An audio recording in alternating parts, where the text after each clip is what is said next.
Chapter 1331. In order to win this battle in one fell swoop, the commander of the 1st Cavalry Division, Cao Cao, volunteered to take on the task of luring the enemy to open the gate. He personally selected 1,000 Han soldiers and changed into the Biming army's uniform.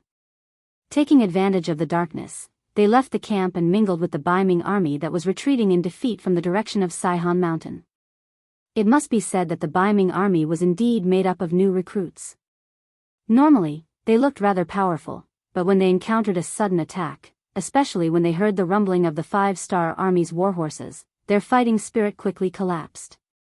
A portion of them didn't even have time to brandish their weapons and arrows before running back. They had escaped from Toulouse City. In many people's hearts, they believed that it would be safe to escape back here.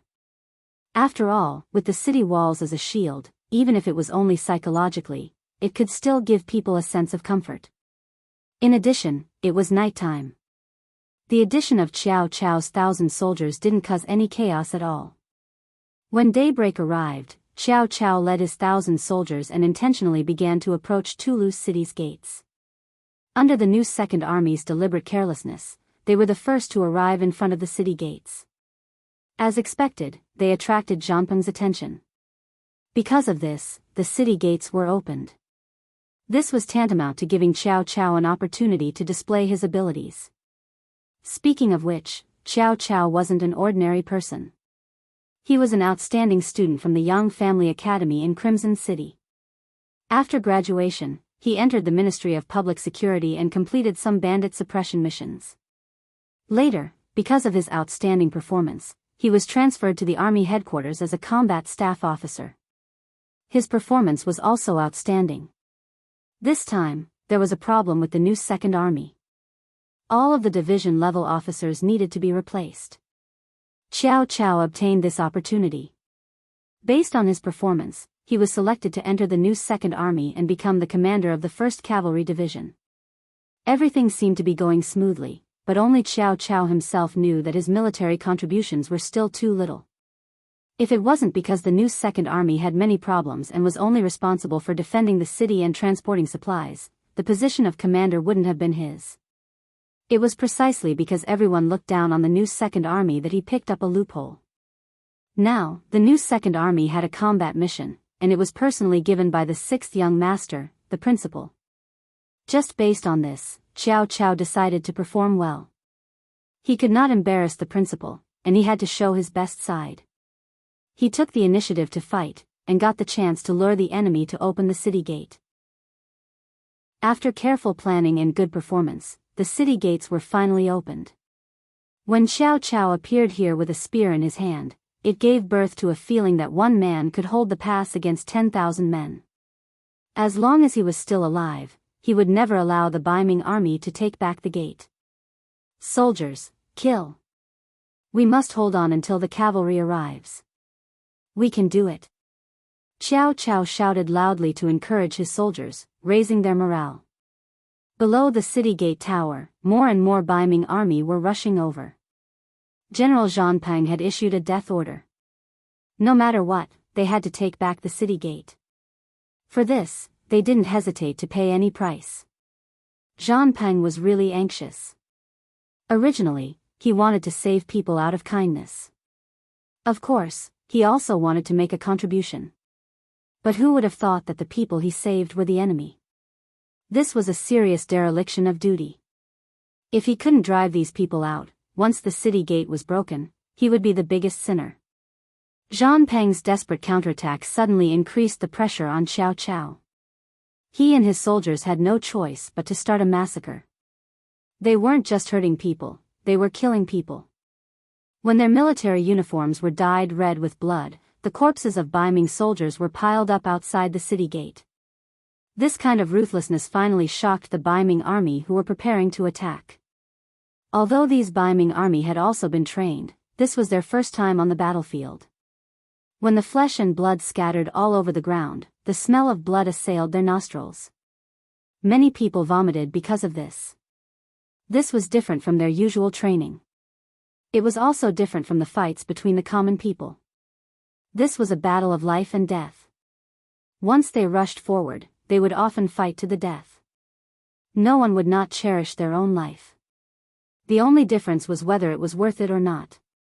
They only had limited military pay. Just because of the general's order, they had to pay with their own life. After they died, it was difficult to get any pension policy. After they died, their family would not be taken care of. So, why should they be bathed in blood and kill? Where did their hot blood come from? In contrast, Cao Cao and his soldiers didn't have these worries. The Yangtze government had a very sound pension policy for the soldiers. If you died in battle, your family would benefit.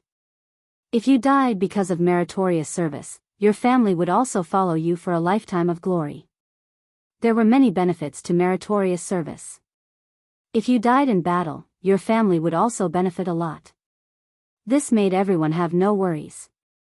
Using their lives on the battlefield became a matter of course. When Xiao Chao and his men were covered in blood as if they had walked out of hell, they came to the front of the Biming army and shouted, "Who else is there?" The Biming army involuntarily began to retreat. This was a fear that came from the depths of their bones. Go, go, go. Comrades, get out of the way. Our cavalry is coming.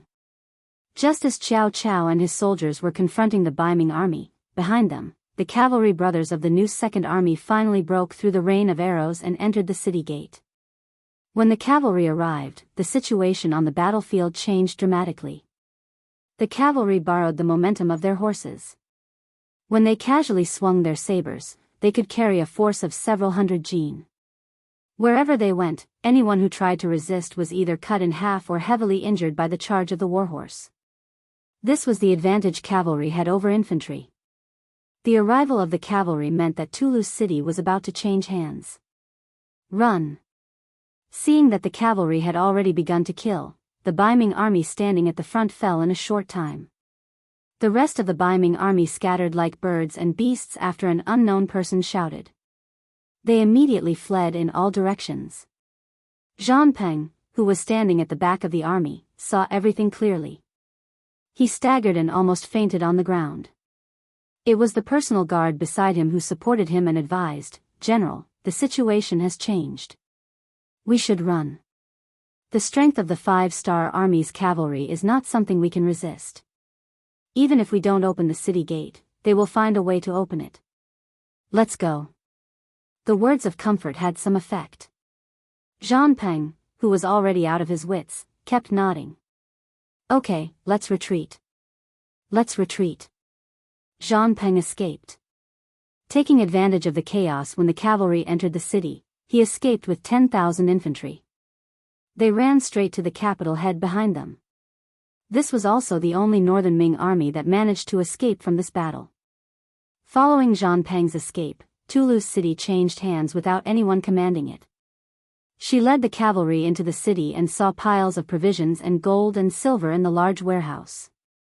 These were the provisions Biming army had prepared for their 400,000 strong army. Now, they had benefited the 5-star army.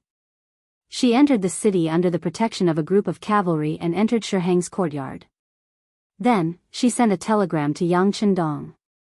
In this battle, she once again proved herself. It also proved that the new Second Army was a strong army that could fight. They completed their mission beyond expectations and made the impossible possible. They seized Toulouse city and completely cut off the Biming army's path of retreat. When Yang Chendong received the telegram, he couldn't help but clap. That's right, Shirlio's performance was very good, especially his reaction on the spot. Come, everyone in the army report to the new Second Army for commendation. Also, inform Shirlu to report all the meritorious officials in this battle. Yang Chendong's mood improved greatly because of this, his expression no longer as cold as before. Speaking of which, Yang Chendong's mood wasn't that good. It was all because of the telegram sent by the heavy cavalry regiment. They were surrounded by Biming's Liaodong cavalry. They were determined to live and die with the enemy. This telegram clearly stated their situation, but at the same time, it could also be said to be a resolute telegram. How could Yang Chendong agree that a heavy cavalry regiment was about to be wiped out? He immediately replied with a telegram, asking the regiment commander to hold on until reinforcements arrived. At the same time, he reported the situation to the 1st Cavalry Division, the 101st Regiment, and the division that were looking for Bai Ming's Liaodong cavalry on the battlefield. He asked them to quickly provide support to the Heavy Cavalry Regiment. After sending these telegrams, the news of Shi's victory came, making the angry Yang Qindong feel much better. Seeing that the new 2nd Army had made great contributions, Yang Qindong also felt a surge of hot blood in his body. He glanced at Beta Persei beside him and suddenly asked heroically, "Beta Persei, do you dare to fight the Liaodong cavalry with the young master?" Beta Persei was also a hot-blooded youth. After hearing this, his eyes lit up. He instinctively wanted to agree, but his mouth opened and he became hesitant. Of course, he himself wanted to fight Bai Ming's Liaodong cavalry. This army was also famous. Beta Persei had long wanted to deal with them and let them know that there was always someone better. This was also what any 5-star army soldier wanted to do. But this matter involved Yang Qindong. It was completely different. As for how important Yang Qindong was now, there was no need to say more. It was not an exaggeration to say that if something happened to him now, Yang Xie would definitely be in chaos. Even the 5-star army would fall apart in an instant. In other words, at this time, anyone in Yang Xie could have a problem, but Yang Qindong couldn't. Now they only had 2,000 black cavalry soldiers with them. If they went to fight Bai Ming's Liaodong cavalry with this small number of people, it would not be killing people, but arrogantly courting death. No. No. Beta Persei shook his head firmly. Why not? Although Yang Qindong knew the answer would be like this, he was still a little reluctant. Don't you have the guts? Chapter 1332. No. Young master's body is priceless. How can he take risks so easily? Beta Persei said, unmoved.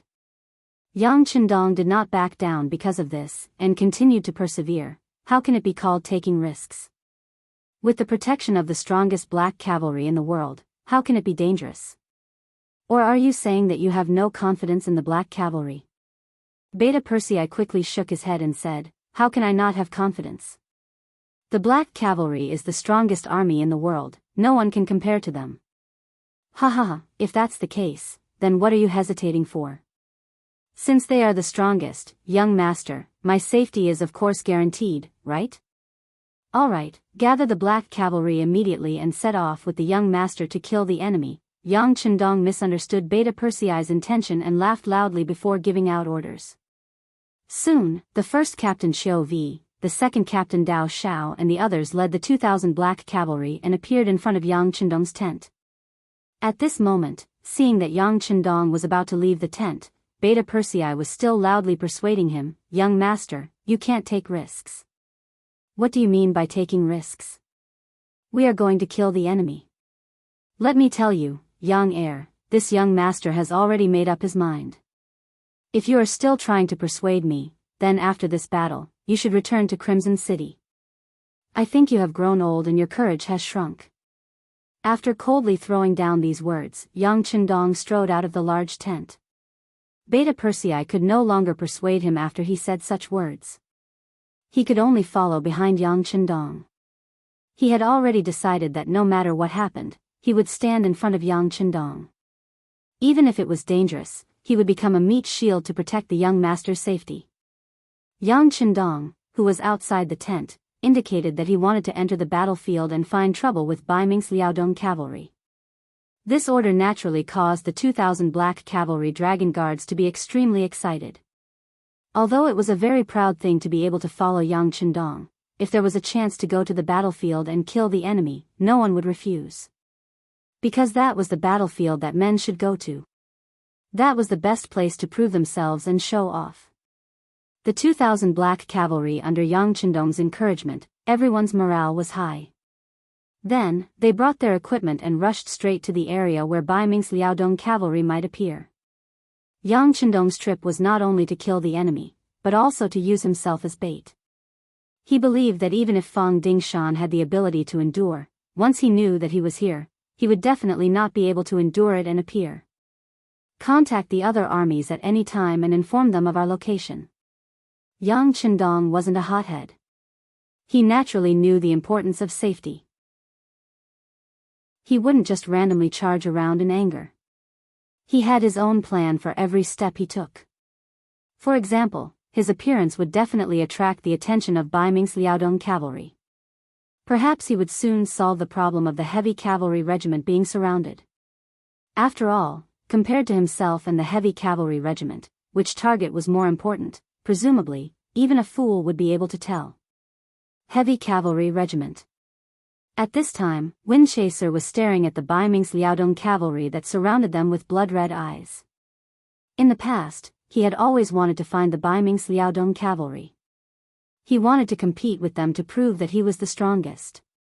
Because of this, after receiving the military order, Windchaser immediately led the 5,000 heavy cavalry regiment into the grassland and entered the Baiming's Liaodong cavalry's area of activity.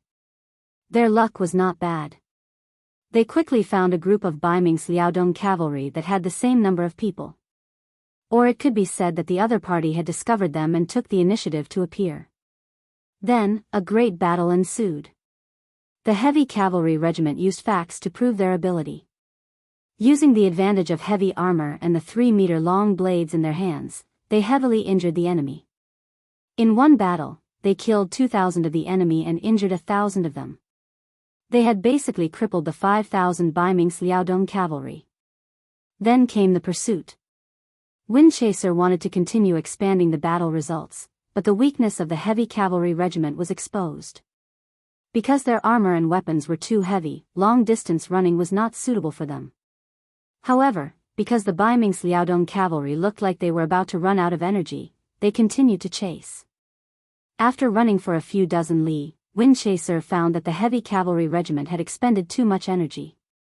Just as he ordered the army to stop, countless Baiming's Liaodong cavalry appeared from all directions. Looking from afar, there were at least 20,000 of them. At this time, how could Windchaser not know that he had fallen into a trap? However, with their heavy armor, he was not afraid. Instead, he launched 2 counterattacks. However, the general of the Baiming's Liaodong cavalry, Luo Baikuan, was very smart. Once he discovered the heavy cavalry regiment charging over, he continuously retreated. He only used arrows to stop them and did not engage in close combat. After 2 consecutive attacks, the horses of the heavy cavalry regiment were already panting. Some of the horses could no longer bear the weight and fell to the ground. Cavalry soldiers without horses were like infantry soldiers without legs. Windchaser quickly ordered the army to dismount and prepare to meet the enemy. Then, the Baiming's Liaodong cavalry began to charge. Using the advantage of the horses, the enemy charged 3 times and killed over 1,000 soldiers of the heavy cavalry regiment, while the enemy suffered less than 50 casualties. Windchaser, who did not have a horse, finally saw the weakness of his side. He knew that it was all because he wanted to quickly gain merit. He immediately sent the telegram to Yang Chendong and then had the soldiers form a circle with the horses in the center. They were ready to meet the enemy at any time. The Baiming's Liaodong cavalry that surrounded them did not seem to be in a hurry. Other than using arrows, they did not charge. It was clear that they wanted to use up the remaining strength of the heavy cavalry regiment. After all, being surrounded, Windchaser and his soldiers could not get enough rest. In addition, they could not replenish their rations and water. After a long time, it could be said that they would collapse without a fight. Luo Baikuan clearly wanted to obtain victory without shedding a drop of blood. For this reason, they had waited for half a day. Once he found that the heavy cavalry regiment wanted to rest, he would order the cavalry to release their arrows and prepare to charge. After a few rounds, the heavy cavalry regiment was exhausted and the sky slowly darkened. But even after the sky darkened, the Baiming's Liaodong cavalry still continued to attack. During this time, they took the opportunity to launch a cavalry charge and took the lives of another 500 soldiers. They left behind dozens of corpses and left. From dusk to dawn, the eyes of the heavy cavalry regiment soldiers who had endured through the night were blood red, and Windchaser was even more so. He had even thought of charging back more than once. The horses had recovered some strength after a night of rest, but Yang Chendong's telegram clearly told them to defend and wait for reinforcements. They could not charge. In the face of the sixth young master's orders, Windchaser did not dare to disobey. He could only hold on and hope that reinforcements would arrive sooner. But the grasslands were so big that even if the cavalry wanted to rush to the battlefield, it would take a long time. The heavy cavalry regiment was destined to continue waiting. Just like this, the sky darkened again. In the blink of an eye, it was day again. When the sky brightened, Windchaser forced himself to close his eyes to look at the situation of the Baiming's Liaodong cavalry. He was shocked to find that the enemies that surrounded them had already retreated. They actually retreated? Windchaser's face was filled with confusion. He personally ordered a few cavalry to get on their horses to scout for information. He was worried that this was another enemy's plan to lower his guard and then counterattack. Not long after the cavalry left, they returned. This meant that there was not a single Baiming Liaodong cavalry within 10 li of them. Although Windchaser did not know the reason, he knew that he was safe. He immediately ordered that other than sending out a few cavalry scouts, everyone else should take the time to rest. In this battle, more than half of the 5,000 heavy cavalry regiment's cavalry had died. They were almost crippled. The morale of the army was greatly affected. Their stamina was also greatly depleted. Right now, they needed a good rest. He slept from dawn to the afternoon until the scouts returned. They said that the new 101st Army commander had brought reinforcements 8 miles away. Windchaser hurriedly got up. Then, he organized the troops and prepared to welcome them. At this time, Windchaser believed that the reason why the Baiming Liaodong cavalry retreated was because they knew that the 101st Regiment was coming here. They knew that they were not a match, so they left. Just as he was thinking about how to thank the 101st Regiment commander Lu Zhua, a large group of cavalry appeared in his sight. Windchaser led a group of heavy cavalry soldiers to welcome them. When they were still some distance away, he stopped and got off his horse with a grateful expression. At the front of the cavalry was Commander Lu Zhua. At this time, he was anxiously galloping until he was less than 10 meters away from Windchaser and the others. Seeing that it was indeed Commander Lu Zhua, Windchaser quickly went to welcome him. When he was 3 meters away, he saluted and said with gratitude, "Commander Lu, thank you for coming to save the heavy cavalry regiment." "Thank you." Lu Zhua first looked behind Windchaser. When he saw that there were still 2,000 heavy cavalry soldiers, he let out a sigh of relief. Although this battle could be considered a heavy loss, the heavy cavalry regiment's foundation was still there. If they had enough time, they could recover their strength. Since the problem of the heavy cavalry regiment was solved, Lu Zhua's expression tensed up again. He looked at Windchaser and said, "You don't need to thank me. I don't have the ability to scare off the Baiming Liaodong cavalry." Huh? Wind-chasing wolf was at a loss when he heard this sentence. Lu Zhua knew that if he didn't explain, Windchaser wouldn't know what was going on. He said, "The one who really saved you was the 6th young master. He personally led 2,000 black cavalry soldiers into where the Baiming Liaodong cavalry was. The reason why the Baiming Liaodong cavalry left was to attack the 6th young master."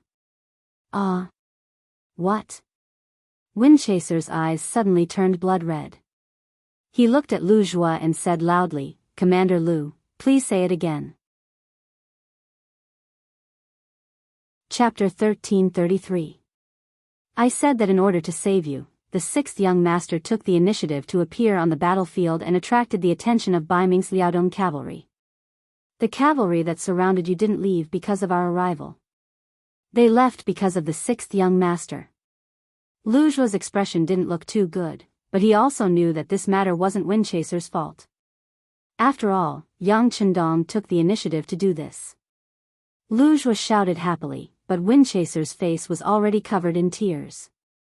He didn't expect that in order to save him, the 6th young master would take the risk. In this case, he was such a bastard. Thinking of this, he raised his hand and gave himself a big slap. His 5 bright red fingers imprinted on his face. Okay. Seeing Windchaser hurting himself, Lu Zhua shook his head. Now is not the time for us to blame ourselves. How to save the 6th young master is the most important thing. I still have to lead the 101st Division forward. Since you are safe, go back to the first city and have a good rest." After saying this, Lu Zhuo was ready to leave. In his eyes, saving Yang Qindong was the most important thing. But if he wanted to leave now, he needed Windchaser's permission. With a plop, Windchaser got off his horse and knelt in front of Lu Zhuo's horse. "Commander Lu, please allow me to go with you." Lu Zhuo was shocked by this kneeling. After understanding Windchaser's meaning, he had to shake his head. "Captain Windchaser, I want you to go back and rest. This is what the 6th young master said in the telegram. What you should do now is to obey the military order. Do you understand?" "No." Windchaser shook his head with a painful expression. "The 6th young master came to save me. How can I do nothing? How about this, the rest of the heavy cavalry regiment will go back and rest. I will go with you alone, okay?" At this moment, Windchaser had to follow Lu Zhuo even if he had to violate military orders. This was the only thing he could do. Lu Zhuo really wanted to say that it was hard to disobey military orders. However, looking at Zhui Feng's tear-streaked face and red eyes, he couldn't bring himself to say those harsh words. He could only nod his head and say, "All right, then you'll go and follow behind this army commander." Mount Qian. Although it was called a mountain, it was actually just a slightly higher hillside. It was located on the grassland and there was nothing around it to block the view.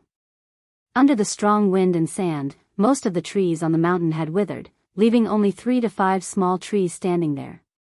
However, due to the high terrain, there was not enough water, so it was only a matter of time before it dried up. Yang Qindong chose to set up camp here for the 2,000 black cavalry soldiers. Firstly, the terrain here was high, so they didn't have to worry about the Baiming Liaodong cavalry scouts not being able to see them. Secondly, the terrain here was open, so it was more suitable for the cavalry to appear in a large area. Thirdly, from the high ground, it could be used as an unstoppable force. Guarding this place, they only needed to prepare enough water and food. Although it couldn't be said that one man could hold the pass against 10,000, it was still better than being surrounded by enemies on all sides. Yang Qindong was not disappointed even though he intended to be discovered by others. Soon, the scouts of the northern Ming Kingdom's Liaodong Iron Cavalry appeared in the surroundings. They were constantly running back and forth as if they wanted to confirm the true identity of this group. Yang Qindong, who wanted to attract attention and save the heavy cavalry regiment, wore a golden battle robe and rode out on a white dragon. He roared at the sky and shouted in a very imposing manner, "This king is Bugnam of Gojoseon, Yang Qindong. You little rascals dare to spy here, why aren't you quickly retreating?" Just this shout alone was full of energy and could be said to be earth-shattering. Under the shout, there were indeed many scouts who quickly dispersed. Those who stayed behind also maintained a sufficient distance from them. It really was as if one sentence could shake 10,000 soldiers. After shouting away those annoying scouts, he could also use them to inform their masters. Yang Qindong believed that it wouldn't be long before there would be enemies everywhere. Only then did he nod in satisfaction. He turned to the black cavalry and said, "Chop down all the surrounding wood and stack it together to form a defensive position. Quickly do it." The Black Knight Dragon Guards, who had always regarded Yang Qindong as their leader and worshipped him as a god, immediately agreed and began to get busy. As their leader, Beta Percier naturally didn't have to do any work. He came to Yang Qindong's side and asked in a low voice, "Young master, should we send a telegram now and let the other cavalry troops gather here?" "No hurry, this will only alert the enemy. Let's wait a little longer. By the way, let the soldiers separate some of them to check the guns. They haven't been used for a while. Don't let anything happen." Yang Qindong waved his hand casually. He dared to appear here with 2,000 black cavalry because he relied on firearms. This was the strength of the black cavalry.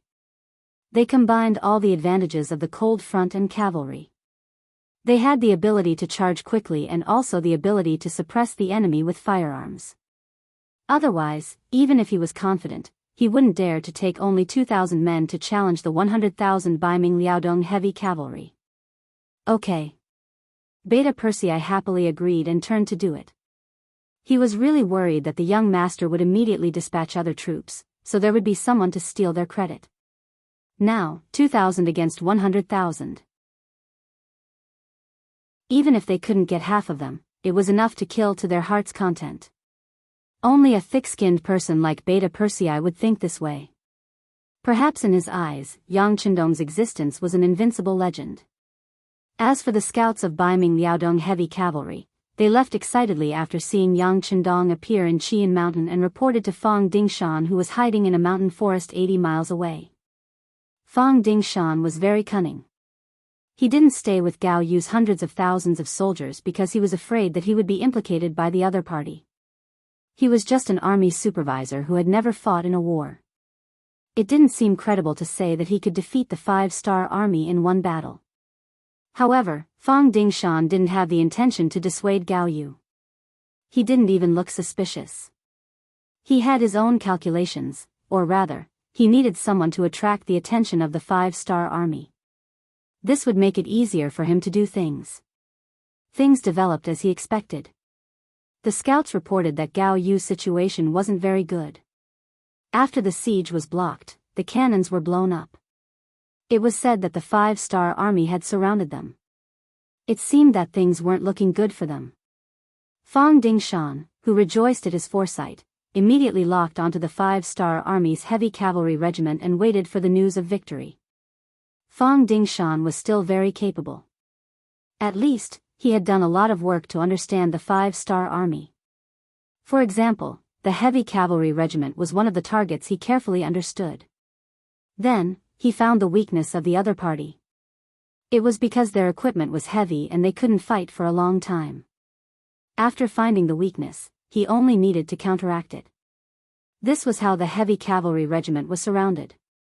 Next, he just needed to wait for the good news. While waiting, a young scout with an excited face half knelt in front of him. "General, great news, great news." "Oh. Has the heavy cavalry regiment already been devoured by us?" Fang Dingshan asked calmly. However, he wasn't that excited. Although it was a merit to take down a heavy cavalry regiment, the other party only had 5,000 cavalrymen after all. For him who had 100,000 cavalrymen, it wasn't a big deal. No. The scout's face was still red because of his excitement. "General, we found Bugnam of Gojoseon." When he heard that they didn't destroy the heavy cavalry regiment, Fang Dingshan's face still had a trace of unhappiness. However, after that, he suddenly stood up with his eyes wide open. He asked as if he didn't hear clearly, "Wait, what did you just say? Who did you find?"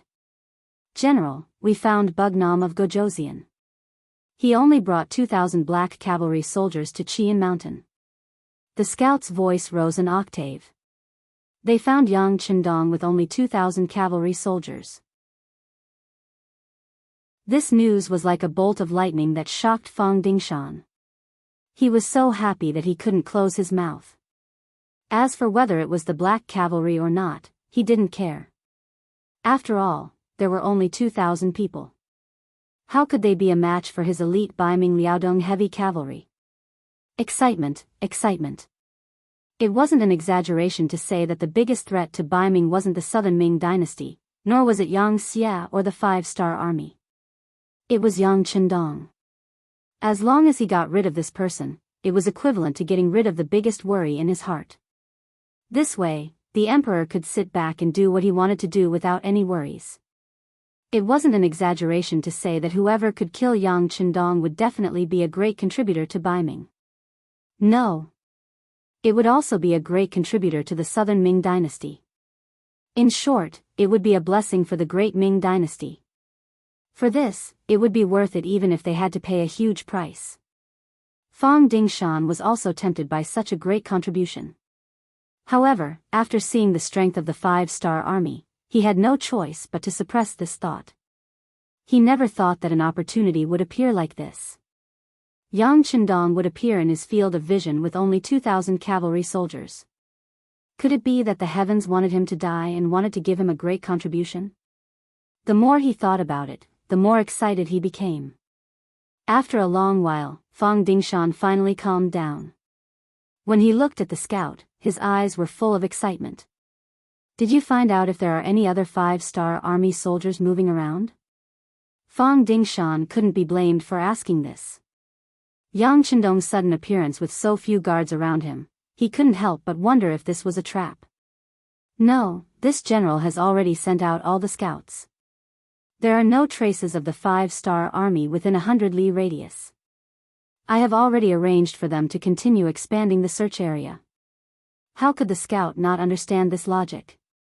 If he couldn't even figure out this problem, he wouldn't be worthy of being a scout. Enough, enough. After hearing that there were no 5-star army movements within 100 li radius, Fang Dingshan nodded his head in satisfaction. So what if Bailey Wudi was really a trap? As long as he was given 4 hours, he could use his army to eliminate these 2,000 cavalry soldiers. This way, once Yang Chendong died, the so-called encirclement would be meaningless. That, did you see clearly? Was that Bugnam of Gojosian? Chapter 1334. Fang Dingshan was worried that the one being surrounded was not Bugnam of Gojosian.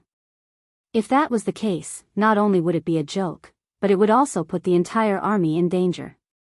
Yes. The scout replied with a firm tone, this general has personally seen Bugnam of Gojosian. I will definitely not be mistaken. Good. Hearing such a firm reply, Fang Dingshan laughed heartily. He then patted the scout's shoulder with his right hand and said with satisfaction, you did well. This time, killing Bugnam of Gojosian will be a great achievement. Now, send out all the scouts. Once you discover any reinforcements from the 5-star army, report to me immediately. After receiving Fang Dingshan's encouragement and praise, the scout left with a face full of excitement. At this time, Fang Dingshan had already made up his mind. He wanted to surround Yang Chendong and kill him. He wanted to kill Bugnam of Gojosian and achieve a great achievement. When the emperor heard this news, he would definitely be very happy. At that time, it would not be impossible for him to be conferred a duke. Men, this general wants to immediately summon all the generals at home. On Qian Mountain. The black cavalry had already cut down many huge trees and placed them together to form a solid defensive wall. It was not like a trench where the trees were placed together to form a house. The large gaps were blocked with huge logs, leaving only a few small gaps for the muzzles to be placed. This way, it would not delay the shooting of the enemy and could also effectively block most of the arrows fired by the enemy. Buckets of clean water were also placed in the wooden huts. There were also prepared dried bacon, 5 meats, ham sausages, instant noodles, and some dry rations. Boxes of shiny yellow bullets were stacked together. There was even a large-scale toilet that had just been built not far away. Yang Chendong was clearly prepared for a long battle. What bullshit Baiming Liaodong cavalry? What Baiming elites? Yang Chendong was going to fight the elites. He wanted to use this battle to let the enemy know the difference between the two sides. From now on, they would be honest and would not cause trouble for him. Therefore, even though the Black Knight Dragon Guard had already seen through the binoculars that many northern Ming Liaodong iron cavalry were gathering nearby and were slowly encircling this place, he had no intention of sending a telegram for help. He wanted to first weaken the enemy's morale. For this battle, Yang Chendong took out a lot of light and heavy machine guns and ammunition from the warehouse. He wanted to give the Baiming Liaodong cavalry a head-on blow. If the reinforcements appeared too early, Fang Dingshan would not have to pay such a huge price. Long Wei, get ready. If you feel that you can't hold on, this king will send a telegram to the 1st Cavalry Division, he said in a provocative tone. After these words, some of the black cavalry soldiers' faces turned red. The deputy commander of the 1st Cavalry Division, Ba Daojiang, was a straightforward person. He was also deeply trusted by Yang Chendong, so he did not have to worry too much about what he said. Therefore, he was the first to object. 6th young master, please go ahead. We don't need any reinforcements. We can still beat up these Baiming Liaodong cavalry until they cry for their parents. With Ba Daojiang taking the lead, the others soon followed and shouted, "Yes, we don't need reinforcements. We are the most powerful." "Huh, good. Then this king will sit and watch your performance." This was exactly the result that Yang Chendong wanted. He chuckled and sat on a wooden chair that Beta Persei and the others had just made. He drank the brewed tea, crossed his legs, and leisurely closed his eyes while singing an unknown song. Yang Chendong was very optimistic about this battle since he was prepared to use firearms against cold weapons.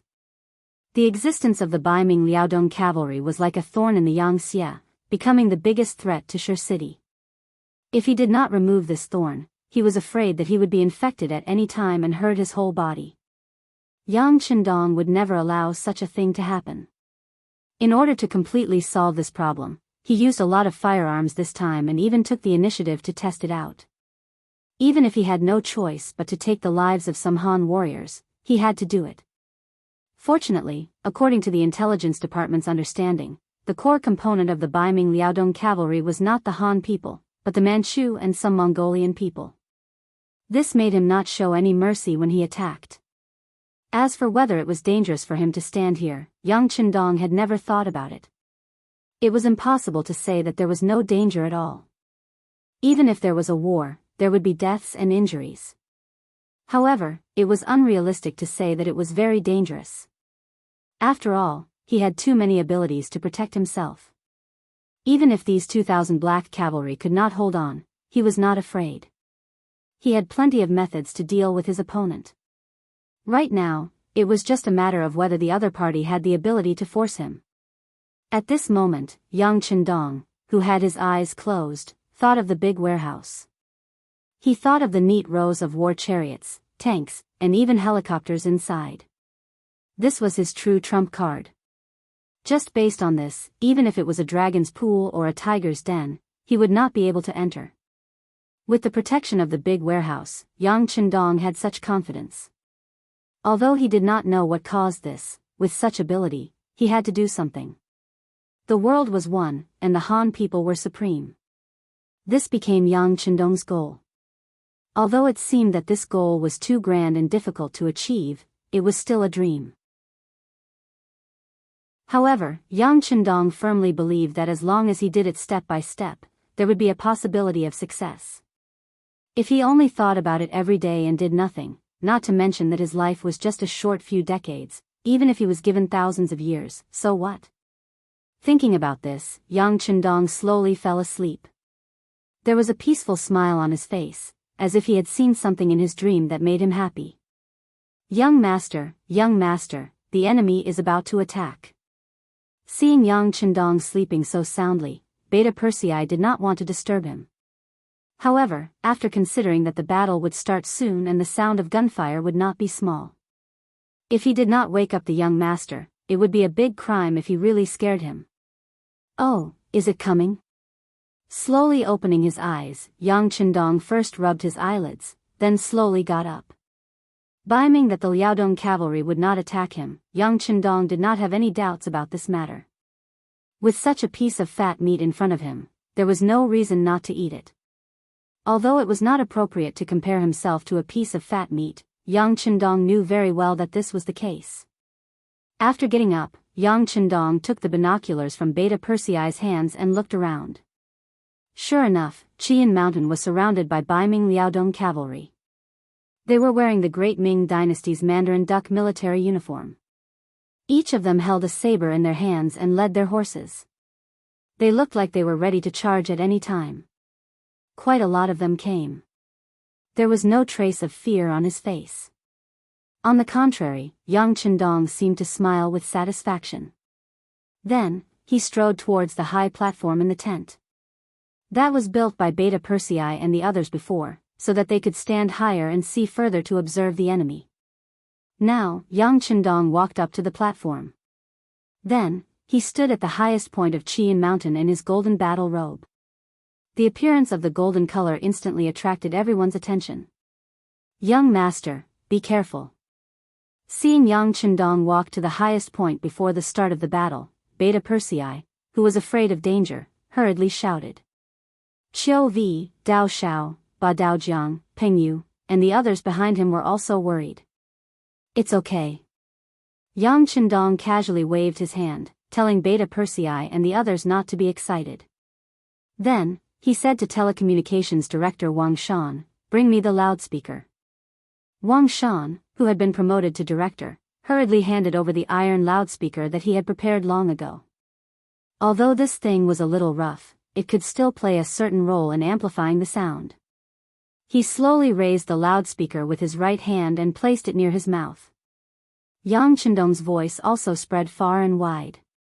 "Brothers of the Baiming army, I am Yang Chendong, Bugnam of Gojoseon, a king personally conferred by the emperor. But I don't know why you are here. Are you here on the emperor's orders? If not, isn't this no different from a rebellion? If that's the case, you'd better retreat quickly. This king is merciful and can forget all about your appearance here. But if you still don't obey, then don't blame this king for being ruthless. Later, the army will surround you. When that time comes, you won't have a chance to escape. You can decide for yourselves where to go." After shouting loudly, Yang Chendong put away the loudspeaker and returned to the wooden base from the high ground. Seeing that he was safe and sound, Beta Persei first breathed a sigh of relief, but then said with a bitter face, "Young master, I'm afraid it's useless to say this now." Looking at Beta Persei's expression, how could Yang Chendong not know that this person was simply afraid that his words would scare away the Baiming Liaodong cavalry? But he didn't point it out and nodded in agreement. "Of course it's useless, and I don't expect it to be useful. I said this to tell Fang Dingshan that this king is here, so that he can attack without worry." With this explanation, everyone was suddenly enlightened. Although Yang Chendong had shown himself before, only a few scouts had seen him. Even if it was reported to Fang Dingshan, he would only believe 70% of it. Only after witnessing it with his own eyes would he feel relieved. Otherwise, if the attack didn't go well, and he doubted whether Yang Chendong was really here, what would happen if he retreated? After Yang Chendong's appearance, things were different. After confirming the authenticity of Yang Chendong's appearance, Fang Dingshan would definitely not withdraw his troops unless there was really no hope left for him to make a great contribution. This was the reason why Yang Chendong had to show himself before the battle. This was tantamount to giving Fang Dingshan a reassurance. "This king is right here, come if you have the ability."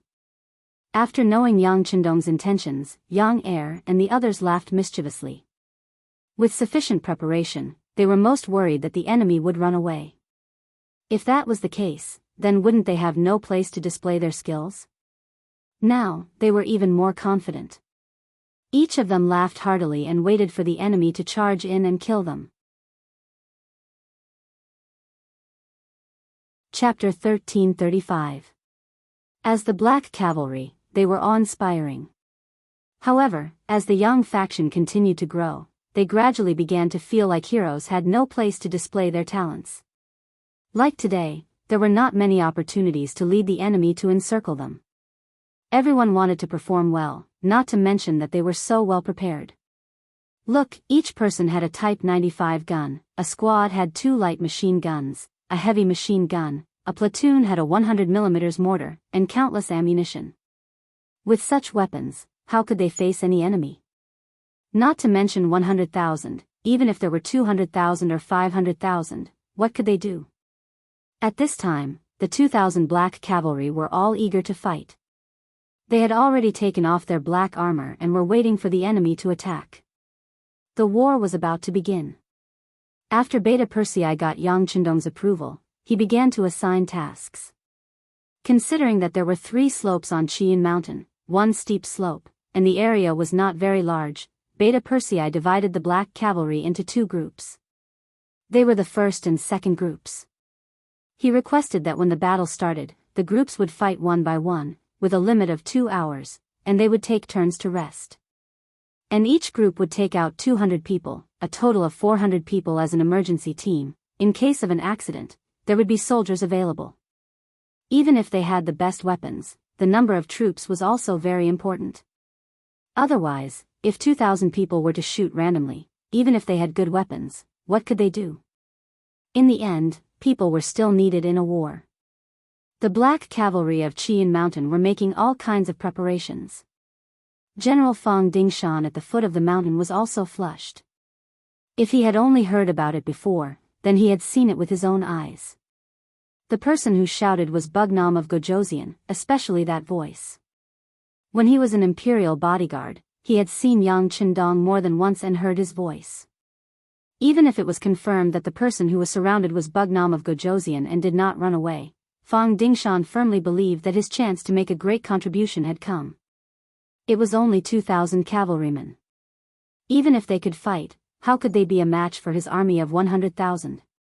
Even if it was a battle of attrition, he would exhaust these people to death. Not to mention, the Baiming Liaodong Iron Cavalry's reputation as elites was not undeserved. Their combat strength was very strong, and they believed that there was no target that they could not take down. Pass down the order. Let's use 1,000 cavalry as a unit and charge. Other than the steep side, attack the other 3 sides with all your might. Don't be afraid of sacrificing yourself. Try to take down Mount Qiyun in one go. If you can't do it, attack them one by one. I will exhaust them to death, Fang Dingshan shouted excitedly. He had no intention of underestimating the 2,000 black cavalry soldiers. He had also made many preparations so that he could react at any time. Considering the terrain of Mount Qiyun, sending too many people up would not be of much use. He decided to send 3,000 men to observe the situation first. If there was a chance, the whole army would attack. If it did not work, then he would look for a change. Fang Dingshan was clearly a qualified general. He was not arrogant at all. On the contrary, even when he attacked, he was very careful. When he came up, he would try to probe the enemy. He could be considered an excellent general. With a command, 3,000 Baiming Liaodong Iron Cavalry from 3 directions moved out. Under the beating of the war drums, they spurred their horses forward. 3,000 cavalrymen came from afar in a fan-shaped formation. The cavalrymen were constantly making all kinds of evasive maneuvers. Sometimes they were on top of their horses, sometimes they were below their horses, and sometimes they were close to their horses. Their superb horsemanship was displayed incisively and vividly. They're finally here. On Mount Qiyun, Beta Persei rubbed his hands excitedly. His eyes never left the battlefield for a moment. When he saw that the distance between the 2 sides was less than 800 meters, he stretched out his hands and placed them on the butt of a heavy machine gun. Soldiers of the 1st Brigade, pay attention. Don't be impulsive. Wait until the enemy is 300 meters away. This time, we won't let them go back. 300 meters was only 10 breaths of time for the charging cavalry. It was dangerous to launch a counterattack at this time. However, after seeing the excellent weapons of the Black Knights and Dragon Guards, everyone felt that it was only right and proper. Moreover, everyone was full of confidence. On the Baiming Liaodong Iron Cavalry side, Fang Dingshan walked out of the main tent and looked over. He also wanted to see how Yang Qindong was going to get out of the encirclement. Just now, the scout had reported that there were no reinforcements from the 5-star army within 100 miles. In other words, the 2,000 black cavalry were still alone. This made Fang Dingshan overjoyed. With this, he was even more confident that he could kill Bugnam of Gojoseon here. His gaze followed the cavalry's charge. When he saw that they were less than a mile away from the 5-star army's camp, Fang Dingshan was so nervous that his throat almost jumped out of his throat. At this moment, he was full of confidence. He believed that at such a distance, the cavalry was the absolute ruler of the battlefield. The black cavalry had no room to struggle. He was even prepared to order the entire army to charge. Although he only brought 40,000 Baiming Liaodong Iron Cavalry because of time constraints, he was confident that it would not be a problem to take care of 2,000 enemy cavalry. 500 meters. 400 meters. 350 meters. At this distance, those with good eyesight could even see the faces of the Baiming Liaodong Iron Cavalry. They could also see that they were holding onto their bows and ready to shoot at any time. Some of the black cavalry also reflexively began to sweat. Attack! Just when some of the black cavalry were so nervous that they could not help but fire, the temporary commander, Beta Persei, shouted. Then, the heavy machine gun in his hand was the first to fire. Bullets swept forward like beans. The 5 Baiming Liaodong iron cavalry in this area were like grass that was crushed by a boulder. They instantly fell to the ground together with their horses. Attack! The captain of the 1st Brigade, Chiu V, and the vice-captain, Biyao Jiang, shouted at the same time. Then, the light and light guns and the Type 95 continuous fire and burst fire sounded together. The battlefield was instantly surrounded by all kinds of bullets. One by one, the hot bullet shells kept jumping on the ground. Following that, one by one, the Baiming Liaodong iron cavalry fell to the ground. As the ancients said, shoot the horse before shooting the man. But in the eyes of the black cavalry, who had good marksmanship, they preferred to shoot people. It gave them a greater sense of achievement. This also showed the strength of the black cavalry. They had all undergone high-intensity shooting training. Who knew how many bullets they were fed, but their marksmanship was not bad. This time, they finally had a chance to show off. Bullets rained down. One after another, the northern Ming Liaodong iron cavalry fell on the path of the charge. It was a pity that their exquisite horsemanship and impressive martial arts did not even have a chance to display them at this moment. Bullets flew everywhere. In just a quarter of an hour, the 3,000 black cavalry were completely annihilated. Fang Dingshan did not give the order to retreat. Not a single one of the Baiming Liaodong iron cavalry retreated. It could be seen that their military discipline was very strict. Hiss! Fang Dingshan in the middle of the army felt a pain in his teeth. These were 3,000 black cavalry. Just like that, they died on the charge. Not a single one of them even had the chance to swing their weapons. This loss made him feel a toothache, a headache, and pain all over his body. General, what do we do? They actually have firearms. Yuji General Mu Qiong also had a pained expression as he asked Fang Dingshan. The black cavalry actually had firearms. This was indeed out of Fang Dingshan's expectations. However, it was absolutely impossible for them to retreat just like that. It was not easy to get a chance to surround Yang Chendong. He would not give it up so easily. Facing his subordinate's question, Fang Dingshan pretended to be indifferent and said, "Isn't it just firearms? We Baiming iron cavalry have them too. We've seen them before. No matter how powerful they are, they still need to use gunpowder. After all, they only have 200 men. I want to see what they will do once they run out of gunpowder. Come, let's order 3,000 more. No. 6,000 black cavalry, charge." Fang Dingshan did not believe in heresy. After giving this order, he turned to a scout and said, "Immediately send a message to General Luo Baikuan. Tell him to come over here.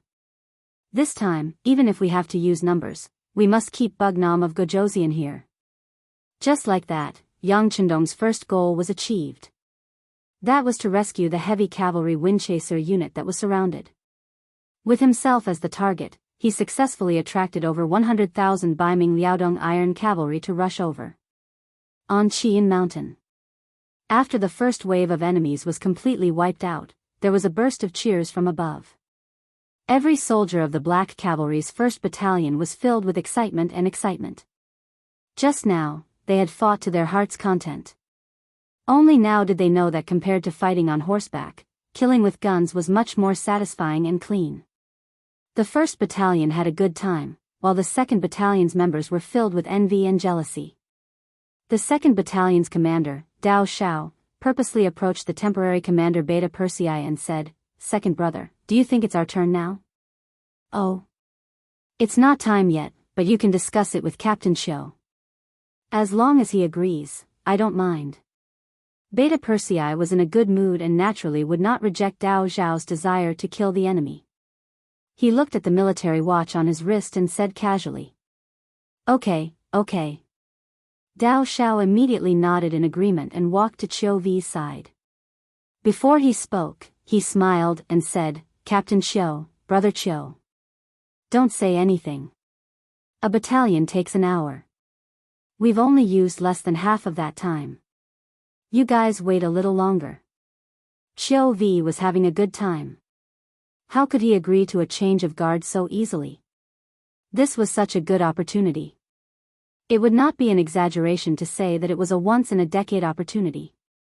Moreover, even if he agreed, the brothers below him would most likely not agree. Chapter 1336. After being rejected, Dao Zhao's expression turned ugly. When he returned to his own unit, he looked at the expectant faces of his subordinates. He could only pretend to be indifferent and said, Don't worry, there are still so many enemies here, and there will be more and more. 100,000 people is enough for us to kill to our heart's content. The morale of the members of the second unit was low, but when they heard their leader's words, they were all in high spirits again. That's right, there were so many enemies. Could it be that they would all be wiped out by the first unit? Look, the enemy is charging again. This time, there are even more of them. A scout held a pair of binoculars and reported the situation loudly. Good, good. Hearing this, not only did no one on the mountain show any signs of fear, but instead, the members of the first unit were all excited. On the other hand, Dao Xiao and the others were envious. Some of them were even praying in their hearts, Don't charge so fiercely. Leave some for us to kill. The 6,000 Baiming Liaodong cavalry charged forward bravely and fearlessly, as if the death of the 3,000 Baiming cavalry did not affect them at all. It had to be said that Fang Dingshan was a person who knew the army well, and he was also a general who was strict in military discipline. Of course, this was also inseparable from the environment of the great Ming dynasty. If a martial artist wanted to have a bright future, they could only do so through military merit. Being on the battlefield was the only chance for them to perform. In addition, the Baiming Liaodong cavalry was very clear about rewards and punishments, so the 6,000 Baiming cavalry charged forward fearlessly. They still don't know the power of our firearms. Come, get ready. When I open fire, don't hold back and kill them all. Beta Persei shouted excitedly. He did not know how long it had been since he had a good battle. He felt all the blood in his body rushing to his head, and he only wanted to continue killing the enemies. Gunshots rang out from the distance of 300 meters, and just like before, the 6,000 Baiming Liaodong cavalry fell to the ground amidst the gunshots and cannons. Still, no one could reach the top of Qiyun Mountain. 6,000 people. Although the number was twice as much as before, they were still completely wiped out in less than an hour. After the battle, Beta Persei commanded the 400 black cavalry as a reserve force to rush out of the wooden house and onto the battlefield, bringing back some of the ownerless warhorses. During this process, they even discovered more than 100 wounded soldiers of the northern Ming Liaodong Iron Cavalry. When they saw the black cavalry dragon guards finally approaching, they seemed to have seen new hope. Unfortunately, in front of the 400 reserve members who were already prepared, they didn't even have the chance to jump up and swing their swords before they were killed by the flying bullets. War horses could be bought. These were all healthy horses, and Bei Ming had spent a lot of money to get them. However, he couldn't take these soldiers. There were only 2,000 black cavalry soldiers on the mountain. If there were too many prisoners, it would be hard to avoid unexpected dangers. Yang Chendong was here, so he couldn't be careless about safety. They wouldn't lose the big picture for the small. A total of more than 1,000 high-quality warhorses were captured. At this time, they were all placed in a corner of the mountain. There was already a horse stump there. It was obvious that they were prepared. Another 6,000 black cavalry soldiers were completely wiped out. Fang Dingshan's expression became extremely ugly when he saw this. In less than an hour, they had already lost 9,000 black cavalry soldiers. Fang Dingshan's heart ached. He had spent a lot of effort to train every single one of these black cavalry soldiers. On the battlefield, he felt that it was not worth it even if they were replaced by 2 or 3 5-star army soldiers. But now, 9,000 black cavalry soldiers rushed out and didn't even hurt a single hair on the enemy's head. This was very difficult for him to accept. The other generals stood in the big tent at this moment, not knowing what to do. If someone had told them before today that 2,000 enemies would be enough to render them helpless, they would probably have laughed out loud. But when the truth really happened, they realized that nothing was impossible. What was worse was that they didn't know what to do. Retreating was impossible. It wasn't easy to catch Bugnam of Gojoseon, and the scouts would report the surrounding situation every hour. Until now, there were no signs of other 5-star army reinforcements. How could they give up such a rare opportunity? If they couldn't retreat, then they could only charge. But how could they charge to reduce their losses and achieve their goal? Although it was called a siege, there were many ways to do so. For example, the most commonly used method was to surround the enemy without fighting. They would wait for the enemy to run out of food and water. Then, they would surround the enemy and block the enemy. But the problem was that Bugnam of Gojoseon, who was surrounded, wouldn't give them too much time. Who knew how many 5-star army soldiers had already received the news and were rushing here? Just the word "wait" was enough to make them fall into a disadvantage. Continue to attack. I want to see how much gunpowder they have. Mu Qiong, you take command. Only send out 500 cavalrymen at a time. Spread out and waste the enemy's gunpowder. Fang Dingshan was naturally unwilling to give up such a good opportunity. After thinking for a while, he made this decision. General is wise. After hearing Fang Dingshan's decision, the other generals cupped their fists and looked as if it was only natural. No matter what, a small-scale attack would reduce the risk of their lives. In their hearts, they also wanted to see how much gunpowder this 2,005-star army had. Once the enemy ran out of gunpowder, it would be time for them to charge forward and seize victory. Mu Qiong accepted the order and sent out the first 500 cavalrymen. These 500 cavalrymen split into 3 different directions and charged towards the peak of Qian Mountain. The formation was very scattered, and this was the best way to distract the enemy's gunpowder. At the peak of the mountain, 2 hours had passed.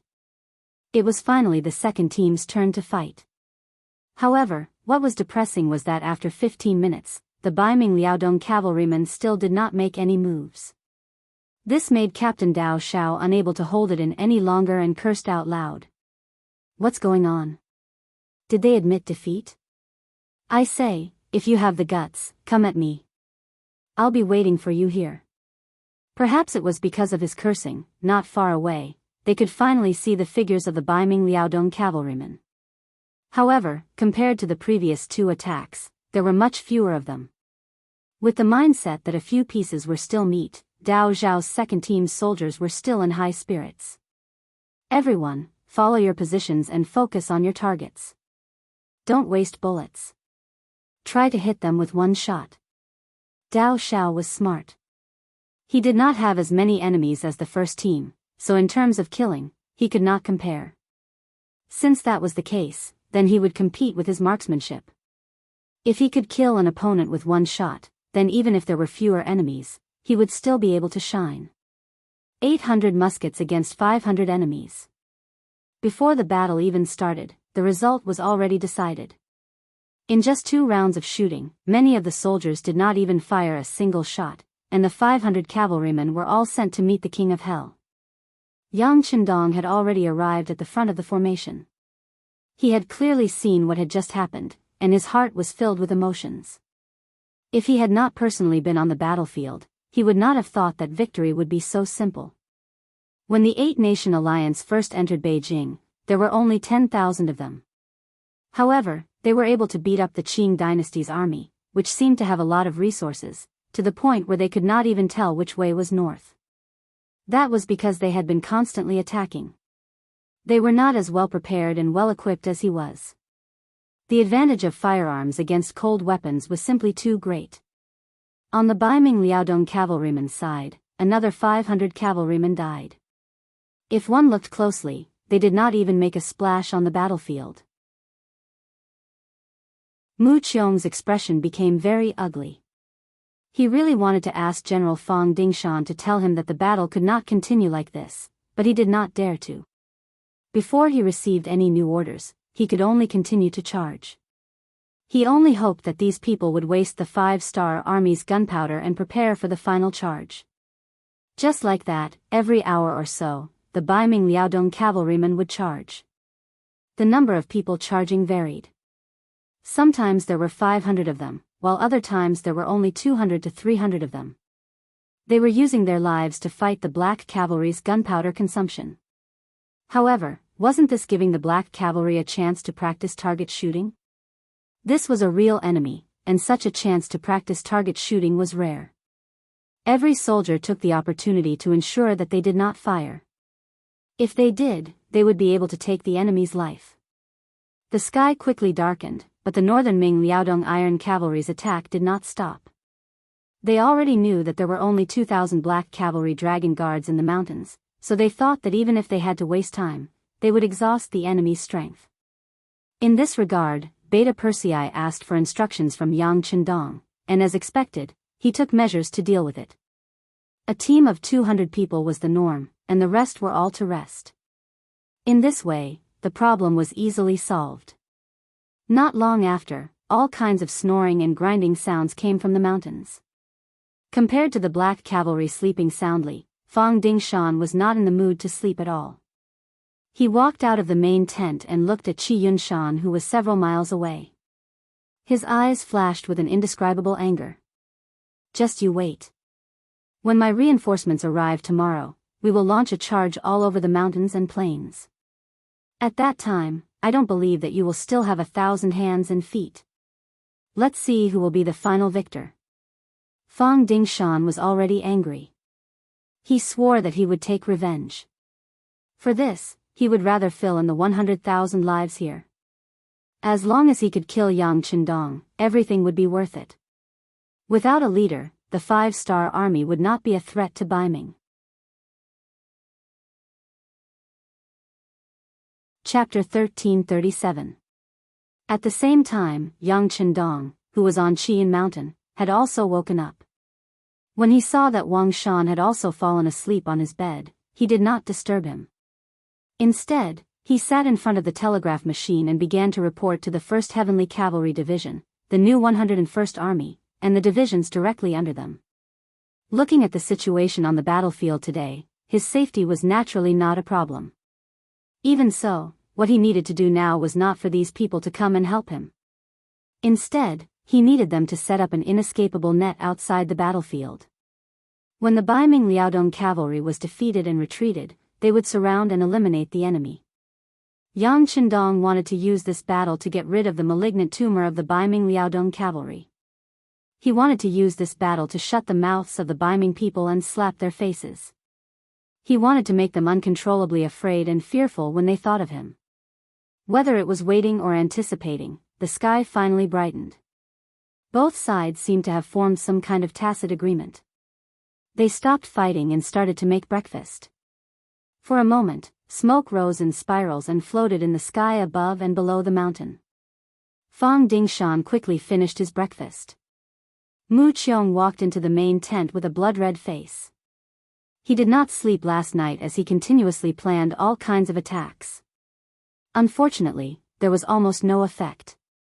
He did not even know if this kind of attack affected the sleep of the Black Cavalry. Seeing Mu Qiong walk in, Fang Dingshan sat up straight and asked with a trace of expectation, "How is it?" He already knew that the result would not be good. Otherwise, he would not have sent people to find Mu Qiong. Mu Qiong would have taken the initiative to come. This subordinate is guilty. Mu Qiong did not say anything else and knelt on the ground. Although it was Fang Dingshan who gave the order to continuously attack, Fang Dingshan was a superior. He was the one who carried out the order. If there was a problem, he would have to take responsibility. Fortunately, although Fang Dingshan was greedy for power, he was not an unreasonable person. "All right, stand up and speak." This general gave the order. "No matter what the result is, I will not blame you. Thank you, General. Mu Qiong's face finally looked better, and he spoke more clearly. General, after the sky turned dark yesterday, I continuously ordered my men to charge. There were a total of 13 times, and nearly 3,000 cavalrymen were killed. Due to the cover of the night, only 7 of them managed to escape, and 5 of them were injured. Fang Dingshan's face darkened when he heard that they had lost so much in one night. However, he still asked expectantly, did anyone manage to get to the top of the mountain? Do you know how much gunpowder they have left? This. No. The defenses on the mountain are tight. We don't have a chance to rush up. Mu Qiong lowered his head and said nervously. Although Fang Dingshan had expected this outcome, he still sighed in disappointment when he heard it. Is Qian Mountain really so heavily guarded? Yes, they have something that can light up everything. Once we charge, this thing will appear and all of our cavalrymen will be exposed. They won't even have time to react before they are shot dead by firearms. Mu Qiong was amazed by the advanced weaponry of the Black Cavalry as he spoke with lingering fear. He would never forget that once the thing that could light up everything appeared, it would be as bright as day on the top of the mountain, and no one would be able to hide from it. If that's the case, we can't even attack at night. Fang Dingshan was shocked to hear that such an advanced weapon had appeared. He had completely given up on the idea of attacking at night.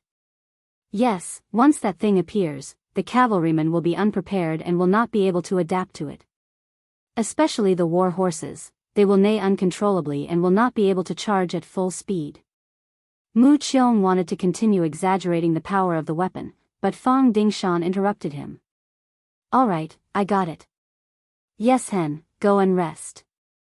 General, aren't we going to attack later? Mu Qiong was naturally happy to hear that he could rest, but he was also worried that he would be woken up before he could fall asleep, so he asked. Wait, General Luo will be here soon. Once he arrives, we will launch a big attack. No matter what, this time we must take down Qian Mountain and take Bugnam of Gojoseon's head. Fang Dingshan was almost furious as he spoke. If one listened carefully, one could hear the sound of teeth gnashing. The battlefield suddenly quieted down. This made Xiu Vi and Dao Shao unhappy. After resting for a night, they thought that the battle would continue and they would be able to kill to their heart's content. However, Bai Ming's Liaodong cavalry was terrified. This was really disappointing. Don't worry, it's just the darkness before dawn. Perhaps the big attack will begin soon. Yang Chendong's face was calm, but his words were full of murderous intent. He didn't believe that Bai Ming's Liaodong cavalry would give up the chance to kill him. They weren't attacking now, but they were just waiting. The more they acted like this, the more it meant that the scale of the next attack would be huge. In the eyes of the Black Cavalry, Yang Chendong was like a god. Since he said so, no one doubted him. Knowing that a big battle was imminent, all the soldiers began to clean their guns and reload, preparing for the battle that could erupt at any time. Soon, it was noon. Bai Ming's Liaodong cavalry still didn't move, but there were rumbling sounds of horses galloping on the ground not far away. As dust rose into the air, Deputy General Luo Baikuan finally brought the rest of the Bai Ming's Liaodong cavalry over. A total of 85,000 Bai Ming's Liaodong cavalry gathered together. Looking down from the mountain, it was a black mass. It was a spectacular sight. Are they finally here? Yang Chendong took the binoculars and looked down the mountain. After seeing everything clearly, a cold smile appeared on his face. He had a feeling that the enemy's charge would begin soon. At this moment, he couldn't help but sigh at how difficult Fang Dingshan was to deal with. Imagine, if they attacked in the afternoon, there was no need to talk about using it. But if they failed, they could use the night to retreat. That way, even if there was an ambush outside, it would be extremely difficult to catch them all. Before planning for victory, one had to think about defeat. This was a quality that a good general had to have. Come on, adjust the muzzles. Once the enemy attacks, immediately launch a blanket attack on the enemy camp. This time, we need to kill as many of the enemy's forces as possible, so that they won't be able to pose any threat for a while. Yang Qindong said as if he was preparing for a rainy day. If the enemy wanted to do something ruthless, why wouldn't he do the same? At that moment, the 3100mm mortars on the mountain were fully prepared. Other than that, a few flamethrowers and grenades were also taken out. The light and heavy machine guns were loaded with ammunition to ensure that once they opened fire, they would be able to continuously kill the enemy. Send a telegram to the 1st Cavalry Division, the 101st Division of the new army, and the subordinate division to prepare to face the scattered enemy. Yang Qindong didn't forget about the cavalry army outside. This was enough to prove his confidence in the Black Cavalry. At the foot of the mountain, Luo Baikuan walked into the main tent in full armor and came in front of Fang Dingshan. Once he entered the tent, Luo Baikuan said anxiously, "General, is Bugnam of Gojoseon sure that he's on the mountain?" "Yes." Fang Dingshan nodded and answered with a very confident tone. Hearing this answer, Luo Baikuan smiled. He gave up the opportunity to completely annihilate the heavy cavalry regiment to come here. If Bugnam of Gojoseon wasn't on the mountain and there were only 2,000 black cavalry soldiers, he wouldn't be interested.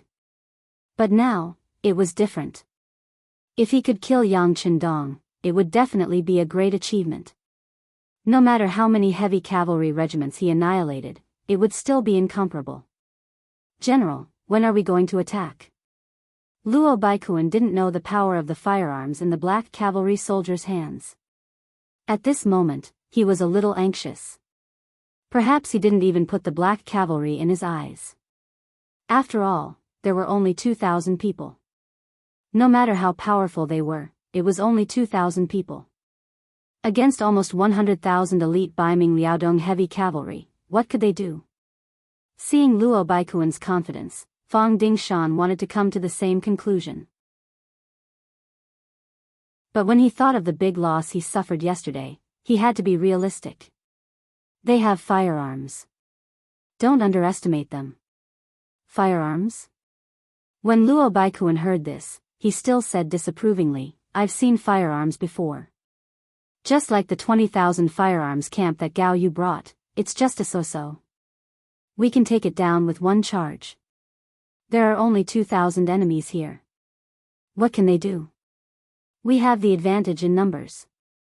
Victory is not a problem at all."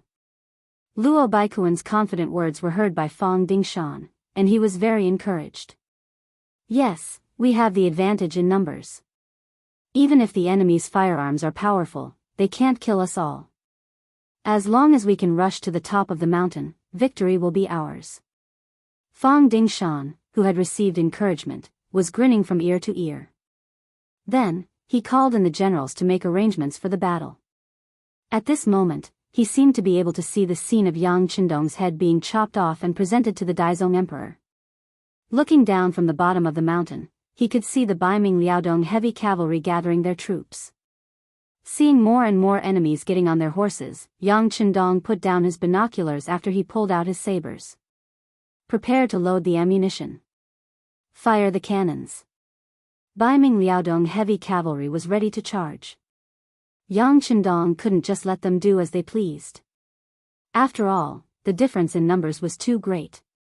If he really waited for the enemy to charge in front of him before he opened fire, with the cavalry's speed, the enemy would reach him in 300 meters. If that was the case, he would be in danger. He couldn't just sit there and wait for death. He had to strike first. He believed that since the enemy decided to charge, they wouldn't stop just because he made the first move. Chapter 1338. Once the order was given, the 30 mortars that had been prepared and calibrated were immediately loaded with ammunition. When Yang Qindong saw the 30 soldiers holding 30 cannonballs looking at him, he didn't hesitate and said, "Load and fire." Fire. With a loud shout, the 30 cannonballs were quickly swallowed by the cannon barrel. Then, there was a loud rumbling sound. The cannonballs drew a beautiful arc in the sky and fell towards the camp of the northern Ming Kingdom's Liaodong Iron Cavalry. At this moment, the Baiming Liaodong Iron Cavalry were still preparing. There were simply too many people. There had to be an arrangement as to who would attack first and who would follow suit. Otherwise, if they all rushed forward, there would be no space for them to display their skills. They might even end up crowding each other. Suddenly, there was a whistling sound in the sky. The Baiming Liaodong Iron Cavalry, who were still preparing, instinctively looked up. However, the speed of the cannonballs was too fast for them to catch sight of. When they raised their heads, they saw bursts of flames appearing beside them, followed by thunderous booms. Boom, boom, boom, boom, boom, boom, boom. When the cannonballs landed, they landed right in the middle of the dense crowd. For a moment, a powerful shockwave blew over like a gale. The northern Ming Kingdom's Liaodong Iron Cavalry were thrown off their horses like kites with their strings cut. Some of the warhorses were also frightened and began to flee in all directions while neighing incessantly. The warhorse, which had always been docile, no longer recognized its owner. In its shock, it ran around randomly, crashing into all directions. Who knew how many of the northern Ming Kingdom's Liaodong Iron Cavalry were knocked to the ground and trampled by the horses' hooves? The cannonballs sounded and tents were overturned. Some even caused a sea of fire, giving people a feeling of purgatory. Don't panic, don't panic. Follow me and charge. Charge. Luo Baikuan saw the cannonballs falling and messing up the formation of the army. He was naturally furious. While he was shocked by the power of the Black Cavalry's cannonballs, he made a bold decision to charge immediately. Otherwise, who knew how messy the army would be if this continued and whether they would have the ability to counterattack. The roar of the cannonballs and explosions disrupted the Baiming Liaodong Iron Cavalry's formation, making them unable to gather on time and launch a large-scale charge. It also forced the enemy to attack as soon as possible. Calling it a decisive battle was a bit of an exaggeration. One side had 80,000 elite cavalry while the other side only had 2,000 black cavalry. The difference in numbers was too great. Calling it a decisive battle was a bit wrong because this was a one-sided massacre. It had nothing to do with a decisive battle. Calling it a decisive battle was inappropriate.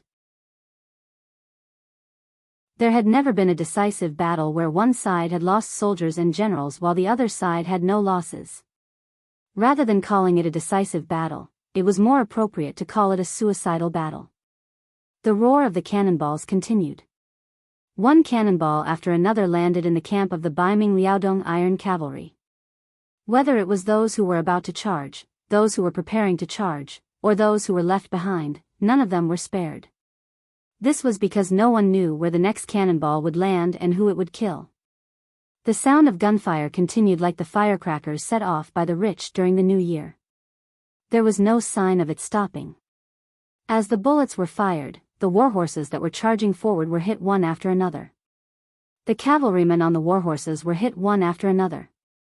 They had no choice but to fall to the side with their horses.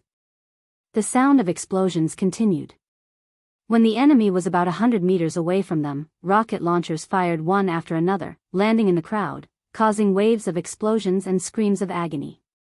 If the enemy was a bit closer, the grenades would fall from the sky like raindrops falling from the sky. At the same time, they would create a huge blaze, and at the same time, they would also kill and injure the northern Ming Liaodong Iron Cavalry. The 2,000 black cavalry on Qian Mountain divided up the work in an orderly manner. Some were firing cannonballs, some were shooting, and some were throwing grenades. They were all busy at this moment. Almost all of the 2,000 people were using it. No one stopped to rest. Everyone was very busy. Although it was very tiring, it was worth it.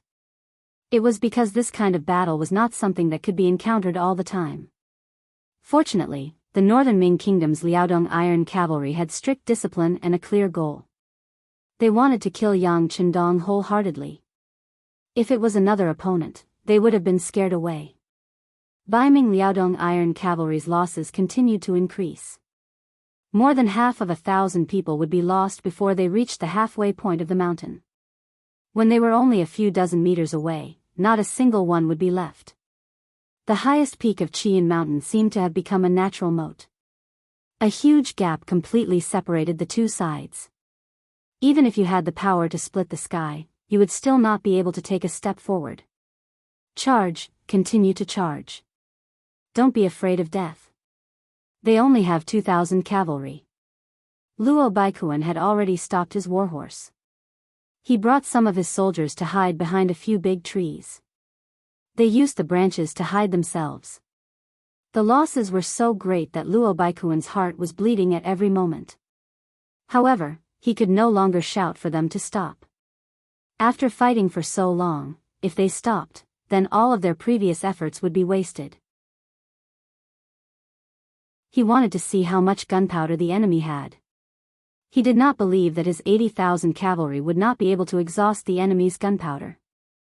As long as the enemy's firearms could not be used, he believed that the Baiming Liaodong Iron Cavalry's spit could take Bugnam of Gojoseon's life. The Baiming Liaodong Iron Cavalry continued to charge. Although many people saw the power of the firearms, they could only continue to charge since their superiors did not give the order to retreat or stop attacking. This was especially true when some of their fellow soldiers had died right beside them, which made them feel deeply stimulated. At this moment, they were like mad bulls. They only knew to keep moving forward. They only had one goal, which was to rush to the top of the mountain and kill the Black Knight Dragon Guards. The charge was still going on. At a certain camp at the foot of the mountain, Fang Dingshan was already vomiting blood from the heartache. The Baiming Liaodong Iron Cavalry was an elite cavalry unit that he had painstakingly built. In an environment where Baiming lacked warhorses, it was easy to imagine how difficult it was to form a cavalry unit with 100,000 people. For this reason, the Daizong Emperor did not hesitate to take out money from the state treasury from various ministers and the Northern Ming Bank to make up for the shortfall, giving him sufficient support in the hopes that he would be able to raise the army and restore the glory of the Northern Ming army. In this army that even the emperor had invested a lot of money into, Fang Dingshan had put in a lot of effort. He did not fear the dangers of the journey and came to Liaodong. With his silver tongue and large amounts of money, he persuaded many strong young men to join the army. He also went to the prison and saved some Mongolian prisoners and sent them to the army. He also found many merchants who often went to the grasslands and used a high price to buy Mongolian men who were skilled in horse riding. He also walked through many Baiming army units and picked out many strong soldiers to fill the Baiming Liaodong Iron Cavalry. It could be said that the internal structure of the Baiming Liaodong Iron Cavalry was very complicated. It took a lot of effort for each person to join. Fortunately, the results were satisfactory. Even the famous heavy cavalry unit of the 5-star army was no match for them. This gave Fang Dingshan hope and a future. This was also the reason why he dared to bring the army here even though he knew that Yang Chendong had appeared and was already prepared. He firmly believed that no matter how strong the opponent was, he still had a great advantage against nearly 100,000 cavalry with only 2,000 men. The greater the hope, the greater the disappointment. At this time, Fang Dingshan was trapped in this argument. Seeing elite cavalrymen charging out one after another, only to quickly fall on the path of the charge. Their sabers were not stained with blood, and their strength had not been fully displayed, they were already dead. That kind of feeling made his heart ache and palpitate. What kind of brain did Bugnam of Gojoseon have to create so many powerful firearms? Just what kind of person was Wu Nan Wang to be able to create such a battle formation with the few against the many? What kind of courage did Bugnam of Gojoseon have to face 100,000 with 2,000 men and not be afraid? Instead, he was filled with killing intent. At this moment, Fang Dingshan hated Yang Chendong to the core. If cursing could kill someone, then even 1,000 lives would not be enough for Bugnam of Gojoseon. His eyes were red, his heart was bleeding, and blood was flowing out of the corner of his mouth because of the heartache. Gradually, Fang Dingshan, who was always calm and composed and never moved in the slightest, became more and more unsightly. His mental endurance had reached its limit, and he was about to collapse. "General, should we retreat?" Mu Qiong was standing guard beside Fang Dingshan. He watched as countless cavalrymen charged forward, but soon there was no news of them. The lively young lad had turned into a corpse that could not move at all. How could his heart not bleed? Before he knew how much gunpowder Bugnam of Gojoseon had prepared, he thought that such a reckless charge would not solve anything, so he thought of persuading them to stop. Fang Dingshan's face showed a hint of hesitation and struggle, but he quickly shook his head. No, we can't stop. Indeed, they could not stop. If this could not take down Yang Qindong, Fang Dingshan did not know when he would have the chance to kill this person.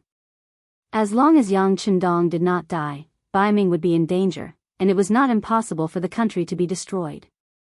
Therefore, no matter how high the price he had to pay, Fang Dingshan could not retreat, and he could not hesitate. He wanted to pay with lives today. He wanted to see how long the 5-star army could last. Did they not know how tiring it was to kill people? Baiming's Liaodong cavalry did not show any signs of stopping, and the gunshots on Qian Mountain did not stop either. However, if one listened carefully, the gunshots were not as intense as before.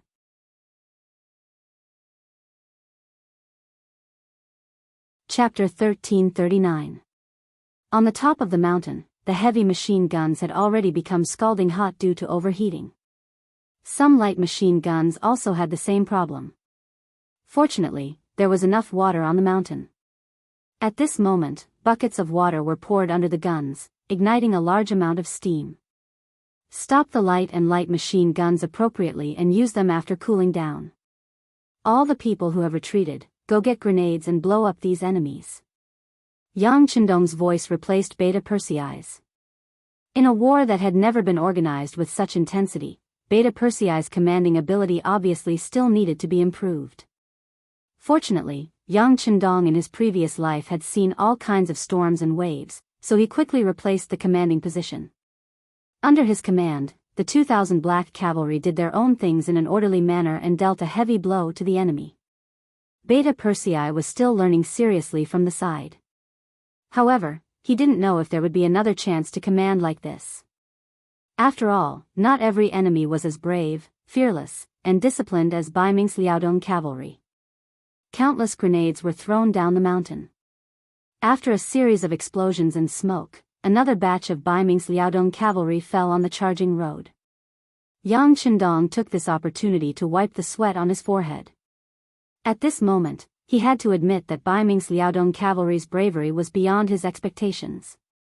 If it wasn't for his ample preparation, he was afraid that the enemy might have really rushed up. If that was the case, with only the 2,000 black cavalry, he could only rely on Datsang to rush out. That was his trump card, and he wouldn't use it easily. Otherwise, some things wouldn't be easy to explain. The bravery of Baiming's Liaodong cavalry was beyond Yang Qindong's expectations, but how could it not be a happy thing? The fiercer the other party charged now, the greater the losses would be, and the less of a threat they might pose to him in the future. It was even possible to wipe them all out here. That way, the threat of Baiming would be greatly reduced, and the entire 5-star army would be able to spare more energy and manpower to do what they wanted to do.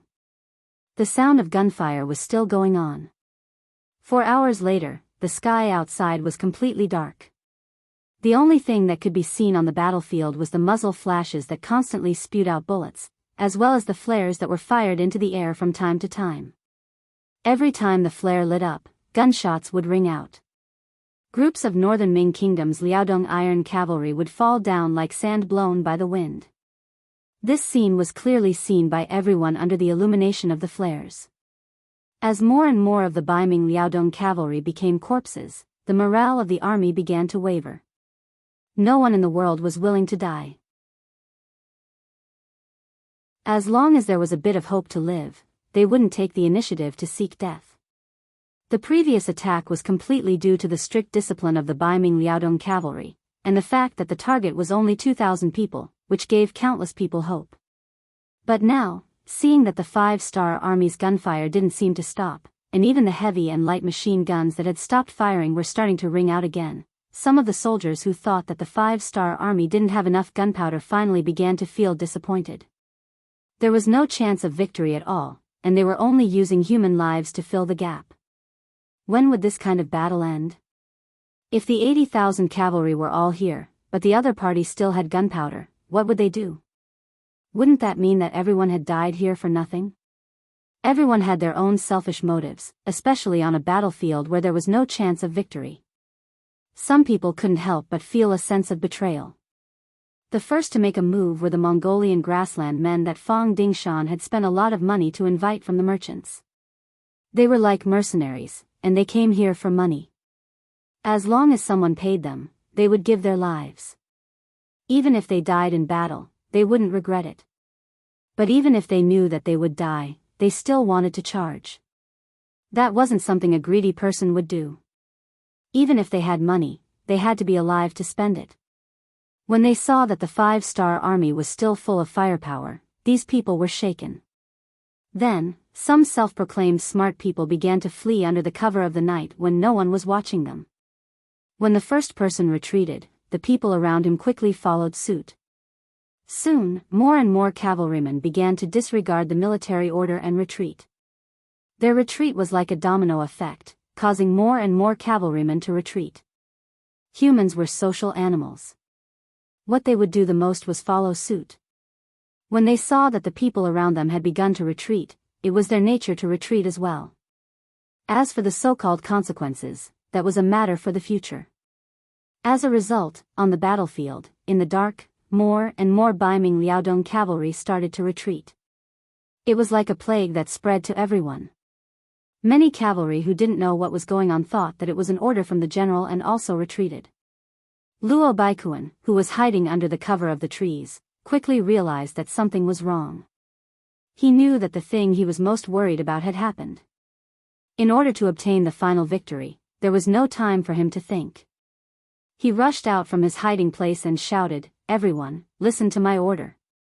Continue to charge. Charge. Those who retreat will die." After shouting this, Luo Baikuan rode his warhorse into the battlefield and slashed at the head of a Mongolian soldier who was retreating. Swoosh! With one slash, a head rolled to the ground. At this time, Luo Baikuan was like a killing god. He ignored the blood splattered on his body as he shouted loudly, "This general is here. Those who retreat will be killed." Luo Baikuan used his actions to show everyone what battlefield discipline was. This action also frightened many of the surrounding cavalrymen. The soldiers who originally wanted to retreat had no choice but to stop what they were doing. Phew! Seeing that the army had temporarily stabilized, Luo Baikuan let out a sigh of relief. In order to increase the victory, he shouted, "They only have 2,000 people. They can't have so much gunpowder. As long as we persevere, victory will be ours." He was still cheering his subordinates on, encouraging them to continue to charge. It could also be said that he was encouraging them to die. Suddenly, a flare lit up in the sky and lit up the mountainside like it was daytime. With the help of the flare, the black cavalry at the top of the mountain saw everything. When they saw a small number of Baiming Liaodong cavalrymen, Ba Daojiang, who was in charge of artillery support, laughed. "Come on, charge to the mountainside and open fire." When the flare lit up, Luo Baikuan, who was riding on his horse, had a bad feeling.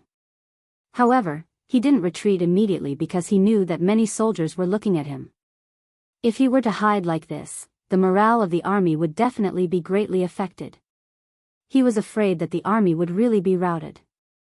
With a fluke mentality, Luo Baikuan continued to shout to the soldiers gathered around him, "There is no one in this world that can't be killed. We have a strong advantage in numbers. As long as everyone works together, victory will definitely belong to us. As long as we can kill Bugnam of Gojoseon, we will all be heroes. The great Ming dynasty will remember us and we will be conferred the title of Marquis." Chirp, boom. Just as Luo Baikuan was encouraging the morale of the army, suddenly, dozens of cannonballs fell from the sky and covered their area. Coincidentally, one of the cannonballs landed 3 meters away from Luo Baikuan. Following a loud bang, an indescribable wave of air enveloped Luo Baikuan. Luo Baikuan, who was still thinking of saying something on his warhorse, felt his chest tighten. Then, he was separated from his warhorse and flew into the air. Luo Baikuan, who was flying in the air, still had his mouth open.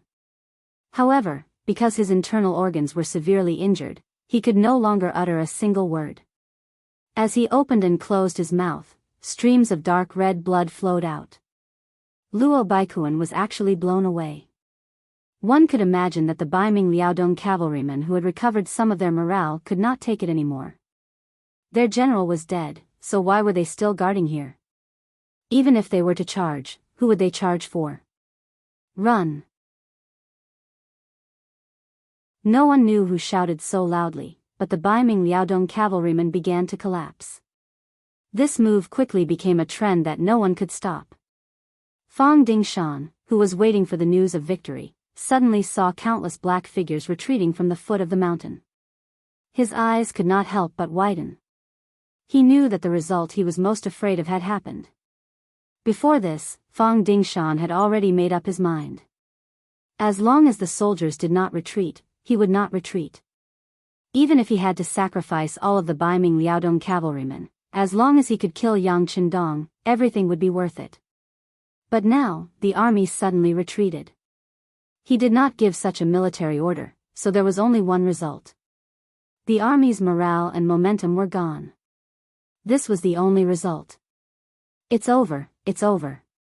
Tears fell from the corner of Fang Dingshan's eyes. He knew that the situation was over. At this time, even if he stood out and wanted to boost the army's morale, it was obviously impossible. Dispersing was dispersing. It was not something that anyone could gather in a short period of time. Fang Dingshan, who said that it was over, did not manage to catch his breath and immediately fainted.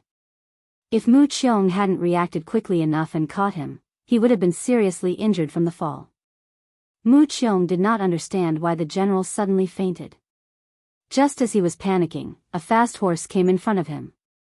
Reporting, General Luo Baikuan has died in battle. The army has begun to retreat.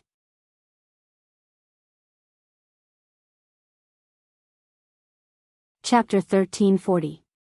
What? This bad news finally made Mu Qiong understand what had happened. He sighed at how fast the general's reaction was, and his expression changed. The army had retreated. Didn't that mean that they had lost the battle? Since they had lost, they had to fight the way they lost. Thinking of this, he immediately said, "Even so, we can't just sit here and wait for death. All troops retreat and find a safe place to wait for the general to wake up." Retreat. Without Fang Dingshan and Luo Baikuan, Mu Qiong's orders were naturally the most important. Under the command of this general who had long wanted to retreat, the army could finally retreat openly. The Baiming Liaodong cavalry who had received the military order and were prepared to risk their lives to charge finally heaved a sigh of relief. Then, none of them charged up the mountain. They turned around and fled in all directions without any pattern. On the peak of Qian Mountain, the exhausted black cavalry was still waiting for the Baiming Liaodong cavalry to charge. But all of a sudden, the battlefield quieted down, which made everyone feel that it was unreal. For the past few hours, the enemy's warhorses had been charging. Shouts and screams shook the sky. Under the sound of guns and cannons, many people's ears were buzzing. They were not used to the sudden silence. However, when Yang Qindong heard that there was no sound of horses charging, his whole body shook. After taking a look through the binoculars, he became even more determined. He said, "The Baiming Liaodong cavalry can't win and want to escape. Men, fire the cannons. Even if they want to escape, we have to skin them alive." Boom boom boom, boom boom boom, under Yang Qindong's order, the cannons rumbled. Who knew how many of the Baiming Liaodong cavalry who were fleeing were hit by the cannons and died tragically on the ground. Soon, there was a roar of excitement on Qian Mountain. "We won! We won!" Yang Air shouted. At the same time, he jumped up and down non-stop. The other commanders and soldiers were also cheering loudly, celebrating the moment of victory. Even if they had the most advanced firearms in their hands, no one could guarantee that they would win against nearly 100,000 cavalry with only 2,000 soldiers. Only they themselves would know if there were people who were worried or on edge during the process. And now, they had finally obtained the final victory.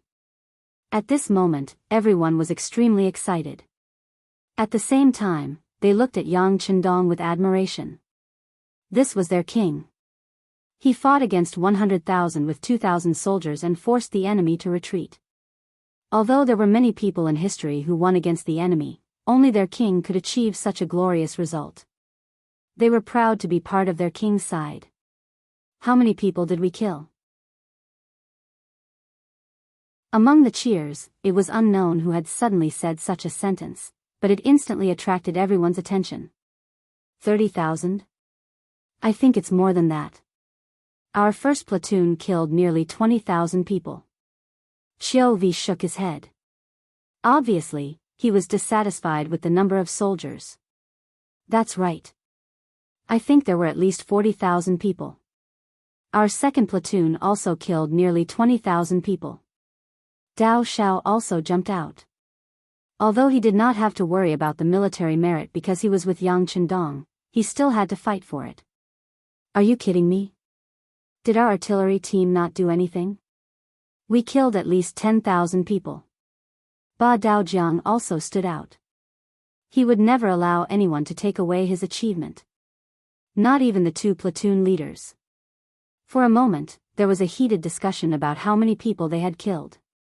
Yang Chendong did not participate.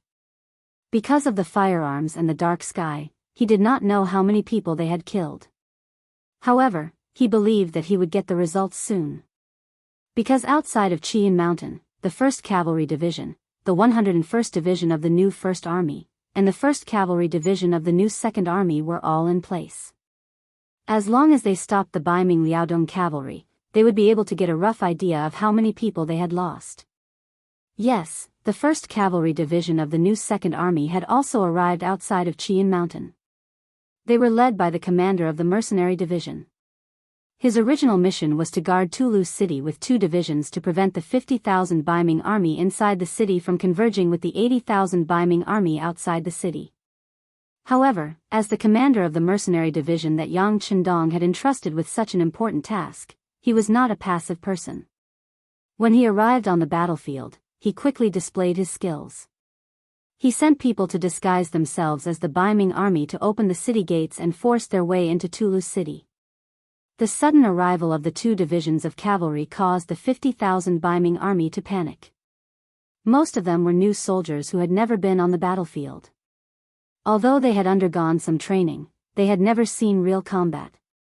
They had never even seen blood. How could they be a match for the elite new 2nd Army cavalry? In just a little more than 4 hours, Toulouse City had become the territory of the new 2nd Army. She had once come from this place, so she was naturally very familiar with every blade of grass and tree here. Soon, she issued a series of correct orders. Not only did she take complete control of Toulouse City, she also seized a large amount of food and 45,000 captives. After the great victory in Toulouse City, Mercenary Division received news that Yang Chendong had used himself as bait to lure the Baiming Liaodong cavalry into Qian Mountain. He immediately handed over the task of defending the city to the commander of the 2nd Cavalry Division, Li Jun. Then, he brought the commander of the 1st Cavalry Division, Qiao Chao, and hurried towards Qian Mountain. When Yang Chendong received the news that another division had joined, he was naturally overjoyed. This gave him even more confidence in surrounding the Baiming Liaodong cavalry. If it wasn't for the fact that the Black Cavalry had just gone through an intense battle and were all exhausted, he probably would have joined in the pursuit of the Baiming Liaodong cavalry. Everyone has contributed and is tired. Leave behind 200 people to guard the city at night. Everyone else, take the time to rest. We'll clean up the battlefield when the sun rises. Yang Chendong laughed and said to everyone. After seeing everyone's excited smile, he didn't rest. Instead, he went to the simple sand table and looked at the surrounding situation. In this battle, he had already crippled the Baiming Liaodong cavalry. However, even if he didn't wipe them out, it was still an extremely important task. Otherwise, once the enemy was given enough time, it wouldn't take long for them to rise from the ashes. This wasn't the result Yang Chendong wanted to see. Looking at the sand table, Yang Chendong was thinking about where the Baiming Liaodong cavalry might escape. At the same time, a voice kept ringing in his mind. Tiger's Mane, Shibei, and Lu Zhuo will definitely be able to do it. They will definitely be able to deal a heavy blow to the Baiming Liaodong cavalry and eliminate this stubborn enemy. The Northern Ming's Liaodong Iron Cavalry had suffered a crushing defeat on Mount Chiyun. After charging up the mountain and suffering heavy injuries, it could be said that their morale had plummeted. They no longer had their previous invincible momentum. At this moment, they were fleeing everywhere like stray dogs. Some were in groups of 1,000, some were in groups of 100, and some were in groups of 12 or even a few people. The defeated soldiers were like this. There was no formation at all. They just dragged their battered bodies and ran without knowing where to go. Some people even lost their warhorses. However, they still kept running in order to escape from Chiyun Mountain. In their hearts, this was the gate to hell. No matter who stayed here, they would only die. The defeat of the Baiming Liaodong cavalry gave the 5-star army a great opportunity. The divisions of the various armies formed a huge encirclement with the company as a unit. Whenever they saw a defeated enemy, they would wait for an opportunity to attack. If there were a few more enemies, they would immediately send out a signal to ask for help from the other companies. In short, it was to seal off this area so that not a single bird could fly out. Yang Chendong's orders were exactly like this. Although he did not know how much damage the Baiming Liaodong cavalry had suffered in this battle, he believed that the enemy's discipline was loose and their morale was low. The 5-star army, who had always worshipped Yang Chendong's words, naturally acted according to the order, and the encirclement by the company was launched. The orders were given without any hesitation. However, not everyone had their own thoughts. For example, the heavy cavalry regiment commander Zhou Feng, who was hiding in a valley with a company, was currently waiting for a battle. His heart was beating like a drum.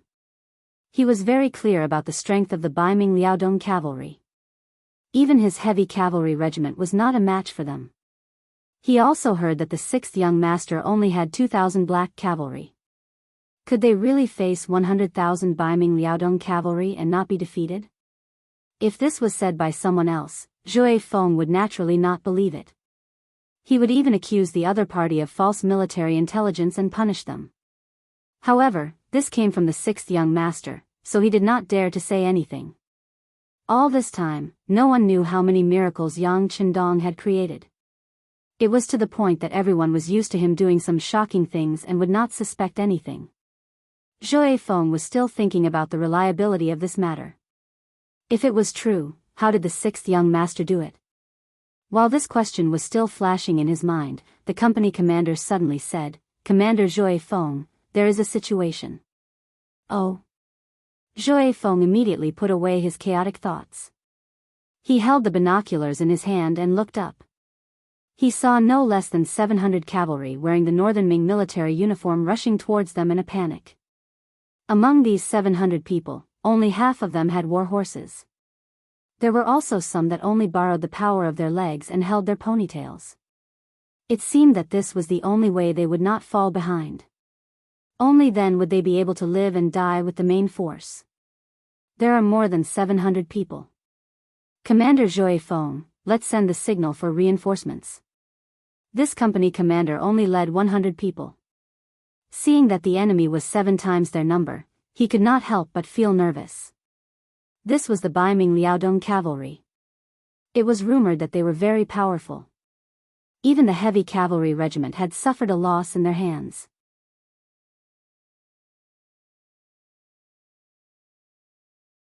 Chapter 1341. Zhou Feng naturally saw the enemy's numbers, but he wasn't as flustered as the company commander beside him. Instead, he carefully looked through his binoculars and shook his head. Look, although the enemy has a lot of people, they are clearly defeated soldiers. The army has no formation and has no morale. So what if there are more of them? Although we only have 100 people, we can wait patiently. The morale of the army is not something the enemy can match. What is there to fear? Hearing Zhou Feng's bold words, the company commander understood why he could become a regiment commander. Moreover, he was the regiment commander of the heavy cavalry regiment. He wasn't any worse than a normal division commander. It turned out that she was this daring and daring. Just this point alone was something that the current him could not compare to. Admiring Zhou Feng's courage, the company commander was also encouraged. Regiment Commander Zhou, You mean to say that we don't need to ask for help and can eat them with our own strength? That's right, this is a great merit. Could it be that everyone doesn't want to contribute? Zhou Feng was clear that these weren't soldiers of the heavy cavalry regiment. If he wanted to use his status as a regiment commander to suppress them, it wouldn't be too effective. Thus, he could only use benefits to entice them. The military merits of the 5-star army were not bad rewards. This was the magic weapon to defeat the enemy. When it came to contributions, the eyes of the 100 soldiers couldn't help but shine. Then, there was the sound of rapid breathing. After a few breaths, the company commander had already made a decision and said, "Regiment Commander Zhui, we will listen to you. We will do whatever you say." Zhui Feng was waiting for this sentence. He immediately replied with a good and then ordered, "Everyone, don't be anxious. After all, we are still at a disadvantage in terms of numbers. In a moment, we will divide into 10 groups and surround them. When the enemy is within 100 steps, we will suddenly use bows and arrows to attack from afar. Then, the 1st to 7th groups will charge out. The 8th to 10th groups will stay in place and continuously appear. This will give the enemy the feeling that we have a lot of troops and trick them. Do you understand?" As if he felt that he had not said enough, Wind-Chasing Wolf added, "Of course, you don't have to be afraid. If the enemy's momentum is too strong, we can retreat. Then we can send a signal and surround them with the other company commanders." Whether it was advancing or retreating, all of them had already been chosen. The warriors were no longer flustered, and they began to prepare according to the tactics that Windchaser had arranged. After the 100-man team was dispersed, it gave people the impression that their military strength had doubled, and there were hundreds of them. Just as the soldiers of each company reached their designated positions, the defeated Baiming Liaodong cavalry arrived within 100 steps of them. Windchaser took the lead and shot out an arrow. A Baiming Liaodong cavalry soldier at the front fell off his horse. Following that, another wave of arrows shot out and dozens of enemy soldiers were ambushed. This sudden attack caused the northern Ming Kingdom's Liaodong Iron Cavalry, who were already trembling with fear, to become even more chaotic. It was at this moment that Zhou Feng led 7 squads of warriors and charged out from the shadows, loudly shouting that those who surrendered would not be killed. Behind them, there was a cloud of dust. Those were the 30 warriors who were left behind, constantly running back and forth, creating a commotion to strengthen their momentum. The sudden appearance of the 5-star army was like a heavenly army descending from the heavens. It gave the Baiming Liaodong cavalry a heavy psychological blow. They were already like arrows at the end of their flight. Right now, they were already like birds startled by the twang of a bow. Any movement would cause them to feel fear. The Baiming Liaodong cavalry had already lost their basic judgment. When they saw the cloud of dust behind the 5-star army, they naturally thought that the main force of the 5-star army had arrived. They had already lost their will to fight. When they heard the shouts of those who surrendered would not be killed, they didn't stop at all.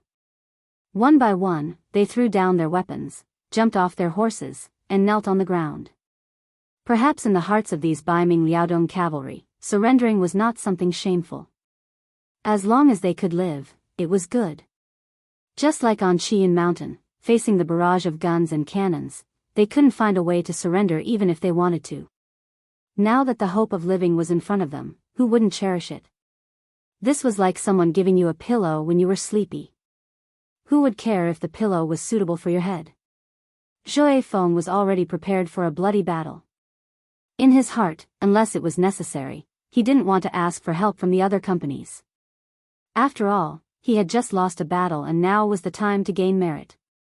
He didn't want to let go of this opportunity. However, he never would have thought that these Baiming Liaodong cavalry would be so weak. After he jumped out with his men, they surrendered without a trace of struggle. This made him wonder if these were the elite Baiming Liaodong cavalry that had surrounded his heavy cavalry regiment. While Zhou Feng was doubting, how could the nearby 5-star army officers not be thinking the same thing? In a short period of time, it wasn't just this company that had encountered the enemy. Many of the 5-star army soldiers who were lying in ambush were also like this. The one similarity was that when they suddenly charged out, the Baiming Liaodong cavalry all chose to kneel and surrender. Under the lack of morale, who knew how many people had already chosen the path of surrender? They just didn't have the opportunity to do so before, but now that the opportunity had come, of course they had to firmly grasp it. Things were far simpler than imagined. Before the sky turned dark, the battle reports from the various companies were gathered before the several commanders and division commanders. From the statistics, in just a single day's time, they captured no less than 40,000 Northern Ming Liaodong Iron Cavalry. This was 40,000 people. If they wanted to capture 40,000 pigs alive, who knew how much effort it would take? From this, it could be seen that the Baiming Liaodong cavalry's morale was already in chaos and they had no will to fight. The most exaggerated thing was that they learned about the battle at Qian Mountain from the captives. When they learned that Yang Chendong only led 2,000 black cavalry and blocked the attacks of nearly 100,000 Baiming Liaodong cavalry for more than a day and even heavily injured 40,000 people, everyone was so shocked that their jaws dropped. 2,000 against 100,000, not only did they obtain victory, they also killed 40,000 people and forced the others to retreat. What kind of combat power did they have to be able to accomplish this? Seeing this result, even the always confident Commander Tian who couldn't help but sigh, the black cavalry is so strong that our 1st Cavalry Division can't compare. After this battle, it was completely established that the black cavalry was the strongest army in the entire 5-star army. Although many people knew that the reason why they won was because of the great contributions of the guns and cannons, they couldn't help but admit that just the courage of 2,000 against 100,000 was not something an ordinary person could do. In just one day, they had captured 40,000 captives. This gave the 5-star army more confidence. The only fly in the ointment was that they didn't find their commander Fong Dingshan among the captives. According to the captives, their commander was protected by another general, Mu Qiong, and 2,000 people were together. There's no need to say more. From all the facts, Fong Dingshan still hasn't broken out of the encirclement. If I were him, I would definitely choose a place to break out of the encirclement tonight. After Tian, who heard this, he expressed his thoughts in front of the new 2nd Army's commander Shi Bei and the 101st Army's commander Lu Zhua. This point coincided with Shi Bei and Lu Zhua's thoughts. After the three of them looked at each other, they finally decided that the 1st Cavalry Division would take the initiative to find the enemy. In terms of individual combat power, the 1st Cavalry Division was naturally the strongest existence. Only by taking the initiative could they achieve the goal of finding and eliminating the enemy. Okay, our new 2nd Army will take the initiative to cooperate and shrink the encirclement to prevent the enemy from escaping. Shi Bei was very convinced by the 1st Cavalry Division. He also didn't forget how they had given him war horses when he was in trouble. Shi Bei took the initiative to cooperate. Although Lu Zhuo also wanted to lead the troops to gain merit, he also knew that the bigger picture was more important. He immediately made the same promise. Many thanks. Please don't worry, our 1st Cavalry Division won't disappoint you. Tian, who took the initiative to salute Shi Bei and Lu Zhuo, then strode out of the tent. Not long after, the 1st Cavalry Division's camp was bustling with activity. The army set out and disappeared into the night. 50 miles away from the encirclement of the 5-star army, in a valley called Luo Shan Hill, Fong Dingshan, who had already woken up, was looking up at the sky with a worried expression. At this time, the sky was already completely dark. There were already many stars in the sky. He still remembered that at this time 2 days ago, he had close to 100,000 soldiers and was surrounded by Bugnam of Gojoseon's 2,000 cavalry. Who would have thought that in such a short period of time, the situation would become completely different? 100,000 elite cavalry had been defeated. Now, he only had 2,000 men by his side. Moreover, he had already lost his provisions. More importantly, he had lost his morale. How could he win a battle with such an army? Even if he could escape this time, even if the Daizong Emperor spared him, it would be difficult for him to do anything. He had lost his job, lost his army, and wasted countless Baiming's money. How could he still have the face to live in this world? Rather than go back and be looked down upon, or even be impeached by others, it would be better to die on the battlefield. Instead, he would leave behind a heroic reputation. His right hand slowly touched the right side of his waist.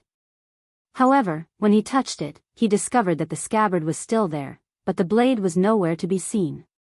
At this time, he remembered that when he was unconscious, he felt the weight on his waist loosen. Now that he thought about it, his weapon should have been taken away at that time. Needless to say, this matter was definitely done by Mu Qiong. He probably already knew that he would do something, but what could he say when the other party did it for his own good? AI. With a sigh, Fang Dingshan's eyes lost all color. He was like a walking corpse. At this time, he had no hope for the future.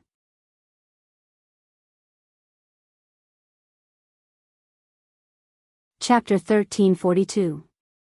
In a large tent less than 100 meters away from Fang Dingshan, Mu Qiong was discussing the future with several generals. The army had been defeated, and it was not something that could be salvaged by saying anything. The most important thing right now was how to escape from this place. No matter what, they could not be caught. The scouts have already reported that the soldiers who tried to break out during the day have all been captured.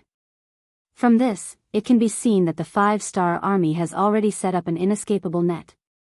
Even a bird would find it hard to fly out. As the host of the meeting, Mu Qiong stood at the head of the table and sighed as he spoke. His words caused the others in the meeting to lower their heads in silence. They could not escape, and surrendering was also impossible. Doing so would only implicate their loved ones in the capital. Where should they go from here? Seeing that no one spoke, Mu Qiong could guess their thoughts. Then, without any warning, he suddenly asked, "I ask all of you, are you afraid of death?" This question had been discussed countless times since ancient times. Moreover, there was no need to debate the results. Everyone was afraid of death. The only difference was to what extent they were afraid of death, and whether there were things more terrifying than death. Just like the current situation, the army had been defeated, and 100,000 elite cavalry were gone just like that. One could imagine how angry the emperor would be once he knew about this. There were also those civil officials in the court. They looked down on generals like them from the bottom of their hearts, and even privately called them ordinary people. In the past, it was the 5-star army that forced them into a corner. The Daizong emperor wanted to restore the glory of the great Ming dynasty, and wanted to use military power to rule the country. However, now that they had lost the battle, it was time for them to jump out and criticize the emperor.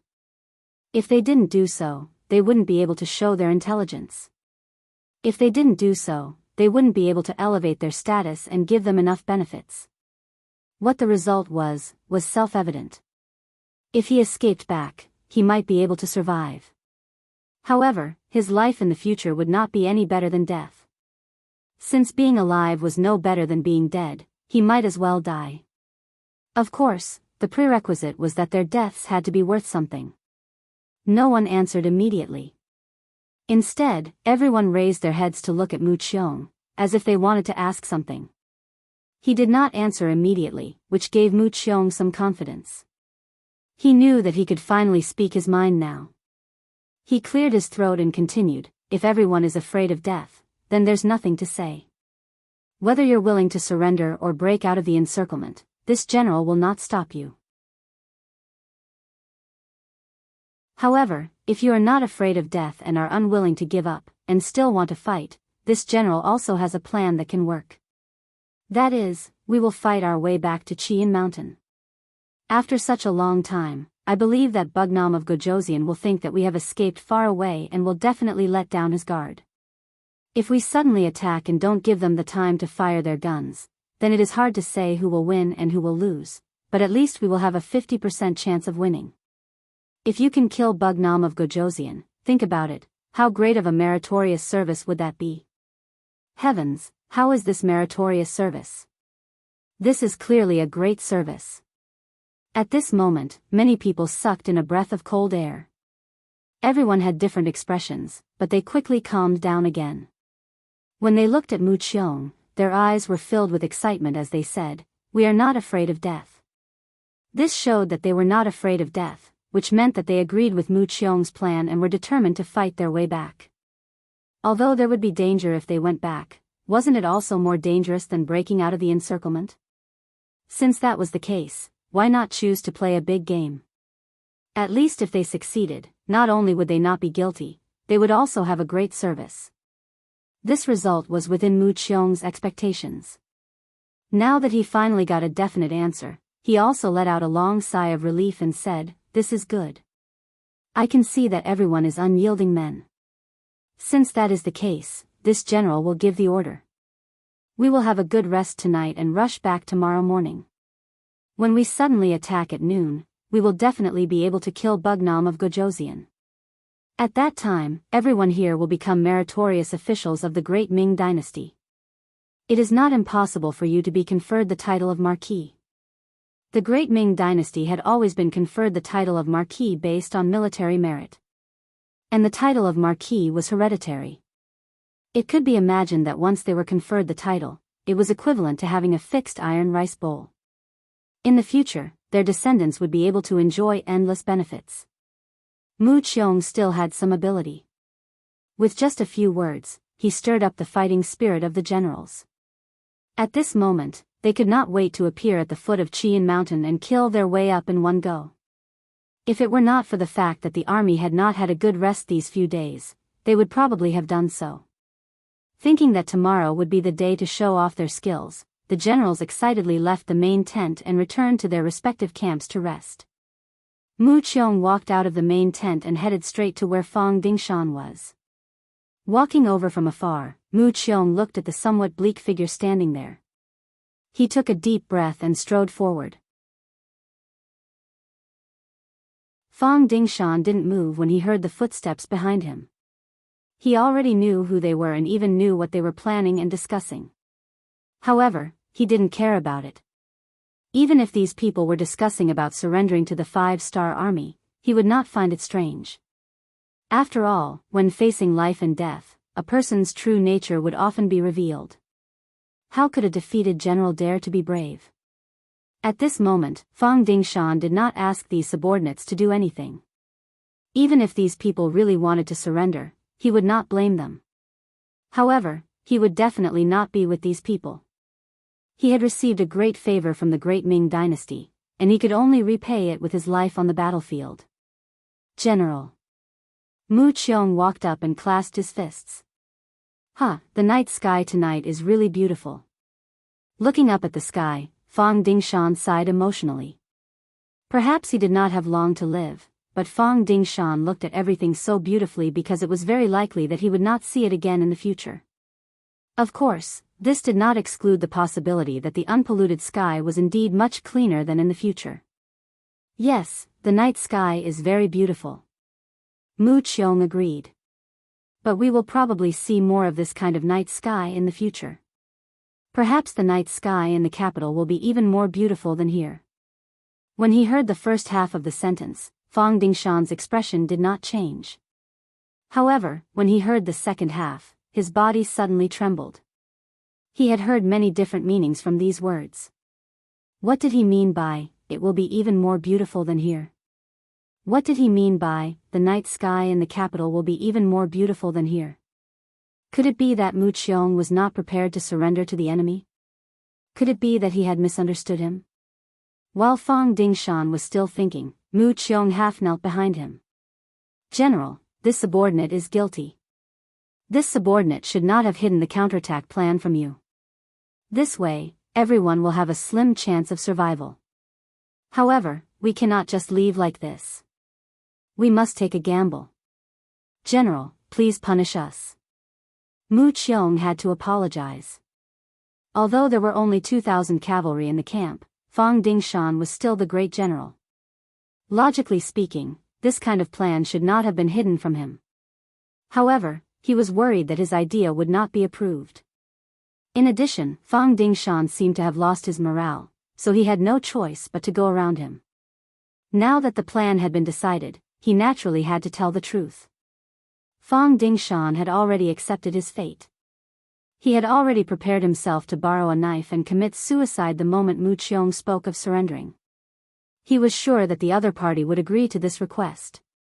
However, he did not expect that they would actually want to counterattack. For a moment, his expression changed continuously. He actually did not react in time. Seeing that Fang Dingshan did not speak, Mu Qiong thought that the other party did not agree. He thought to himself, then continued, "General, our army has been defeated. The emperor will definitely be furious. Since that is the case, why don't we take a gamble? Once we take Bugnam of Gojoseon's head, it will be a great merit. The sacrifice of our 100,000 cavalry will be worth it. General, please grant our wish." I'll grant your wish." At this moment, Fang Dingshan really wanted to shout loudly. However, because he was too emotional, he could not say anything. Fang Dingshan still did not speak. Mu Qiong was somewhat disappointed. He even looked down on Fang Dingshan a little. Civil officials would advise to the death, while military officials would fight to the death. This seemed to be a matter of course.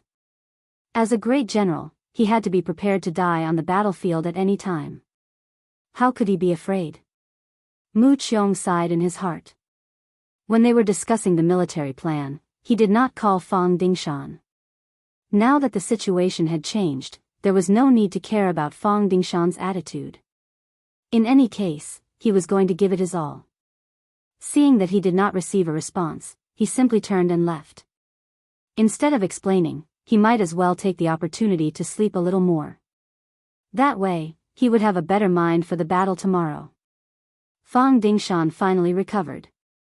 When he found out that his general was not going to surrender, but was going to fight to the death, he was extremely happy. Now, he only wanted to get on the horse and fight with everyone. Speaking of which, his martial arts were not bad. However, when he wanted to look for Mu Qiong, he found that he was no longer there. After asking the bodyguard standing not far away, he found out that Mu Qiong had returned to his tent to sleep.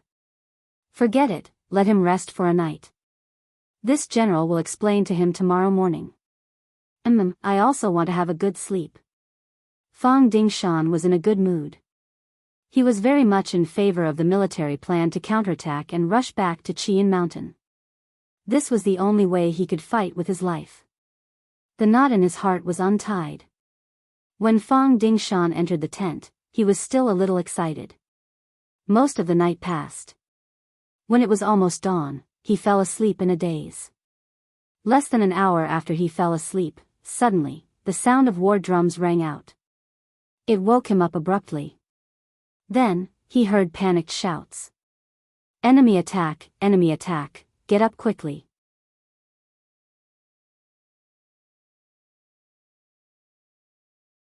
Chapter 1343. At this time, outside the big tent of the northern Ming Kingdom's Liaodong cavalry, bright red 5-star flags stood in great numbers. Looking from afar, the dense cavalry had already surrounded this temporary stronghold in all directions. The 1st Cavalry Division didn't rest for the whole night. Instead, they were constantly searching for traces of the enemy. Finally, when it was almost dawn, they found a large stronghold.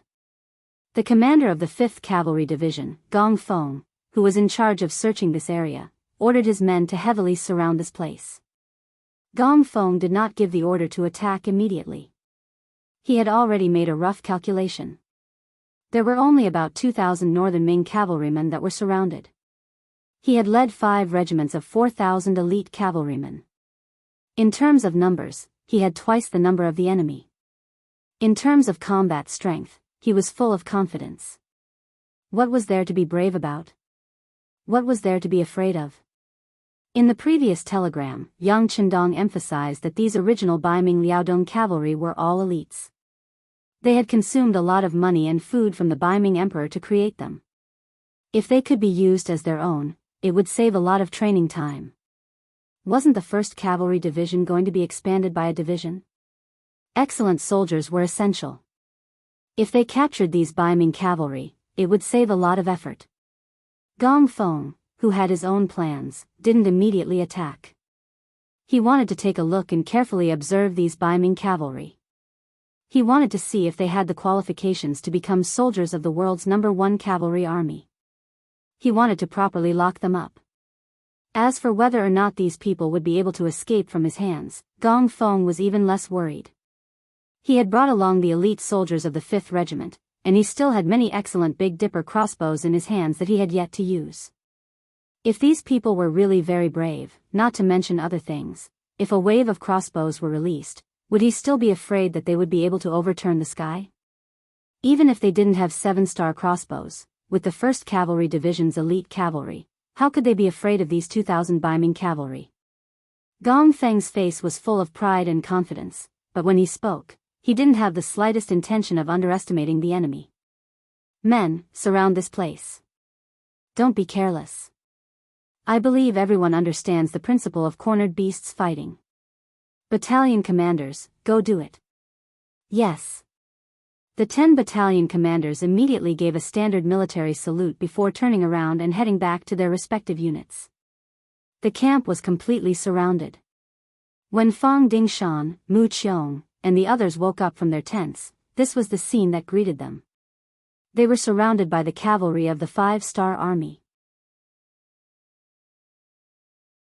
Not far away, there was a large flag that was fluttering in the wind. The words 1st Cavalry Division of the World were written on it. Their expressions became somewhat unsightly. In the past, Fang Dingshan thought that his Baiming Liaodong cavalry was the best cavalry in the world, and that no one could match them. Naturally, he had done a detailed investigation on the elite cavalry of the 5-star army. He had naturally heard of the reputation of the 1st Cavalry Division. All this while, Fang Dingshan's wish was to find the 1st Cavalry Division and fight them. He wanted to see who was the strongest cavalry in the world. However, because the other party had been fighting in the inner region, he hadn't found a suitable opportunity. Now, he finally met them, and under such circumstances, he couldn't help but curse his bad luck. Why did they have to meet the 1st Cavalry Division when they were defeated? This way, this battle wouldn't be fair at all, and it would be extremely difficult to win. Especially when he saw that the other party's troops were in formation and had already surrounded them, Fang Dingshan had a bad feeling. In comparison, Mu Qiong didn't think too much. Perhaps this was the difference between a general and a deputy general. He didn't have the ability to see through the entire battle. He was only thinking about how to get out of here, because if they couldn't get out, they wouldn't be able to launch a surprise attack on Qian Mountain, and they wouldn't be able to make a last stand. Men, charge out. If we're lucky enough to get out, we'll gather at the foot of Qian Mountain. Mu Qiong was afraid that if this dragged on, their forces would fall to a freezing point, so he quickly gave the order to charge. As soon as he gave the order, the other Baiming Liaodong cavalry mounted their horses and raised their sabers. They let out a battle cry and charged in all directions without any pattern. This shocked Fang Dingshan. He didn't have enough troops to begin with, and now that they were charging in such a disorderly manner, how could they possibly win the battle? He couldn't help but cry out in alarm. Don't charge. Everyone, retreat. Retreat.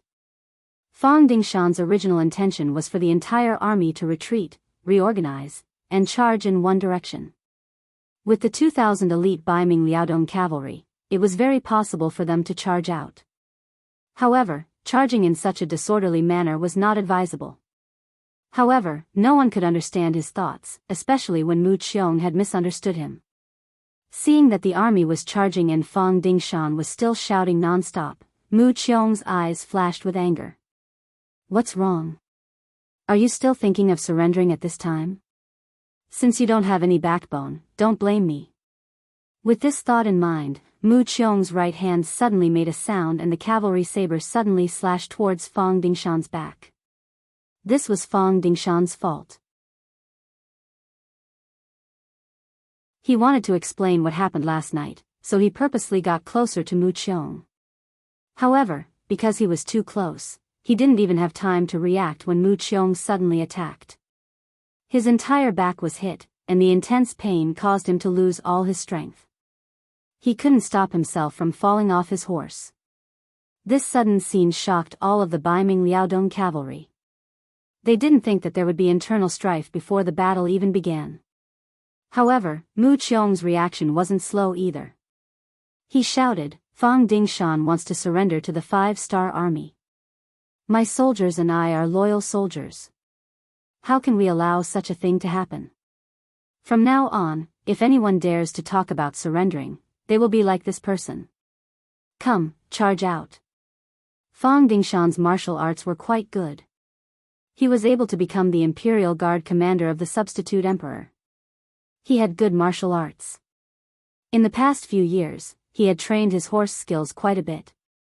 His strength had increased by a lot. If they were face to face, Mu Qiong probably wouldn't be able to last more than 3 rounds. However, after a successful sneak attack, Fang Dingshan was seriously injured. This scene was also heard by the other Baiming Liaodong cavalry. They knew that their general's strength was far inferior to theirs. Even when their general wanted to surrender, he ended up like this. How could they dare to have any other thoughts? After learning from the previous example, the other Baiming Liaodong cavalry weren't willing to give up their lives. After they woke up from their shock, they yelled and charged towards the neatly arranged 1st Cavalry Division's 5-star army. Prepare the crossbows. Try not to kill people. Focus on injuring people. Fire the crossbows. Commander Gong Feng, who was riding on his horse, commanded loudly. Following his order, a series of 7-star crossbows were fired at a flat angle. Their target was the first batch of Baiming Liaodong cavalry. The ancient people used bows to test their arm strength and eyesight. Especially arm strength. If they didn't have enough strength, they wouldn't be able to fully draw the bow. Naturally, the power would be limited. Even if they could fully draw the bow, they would only feel tired after shooting 1 arrow. They would need to rest for a while before shooting the second arrow. As the elites of the cavalry, they naturally wouldn't be so weak that they could only shoot 1 arrow. They could usually shoot 3 arrows in a row before their arms would feel numb and sore. There were even those who were born with great strength who could shoot 4 or 5 arrows. Just like the legendary Ho Yi, he was a person who could shoot 9 arrows in a row. In the eyes of archers, he was a powerful existence. To use a bow, one must have enough arm strength.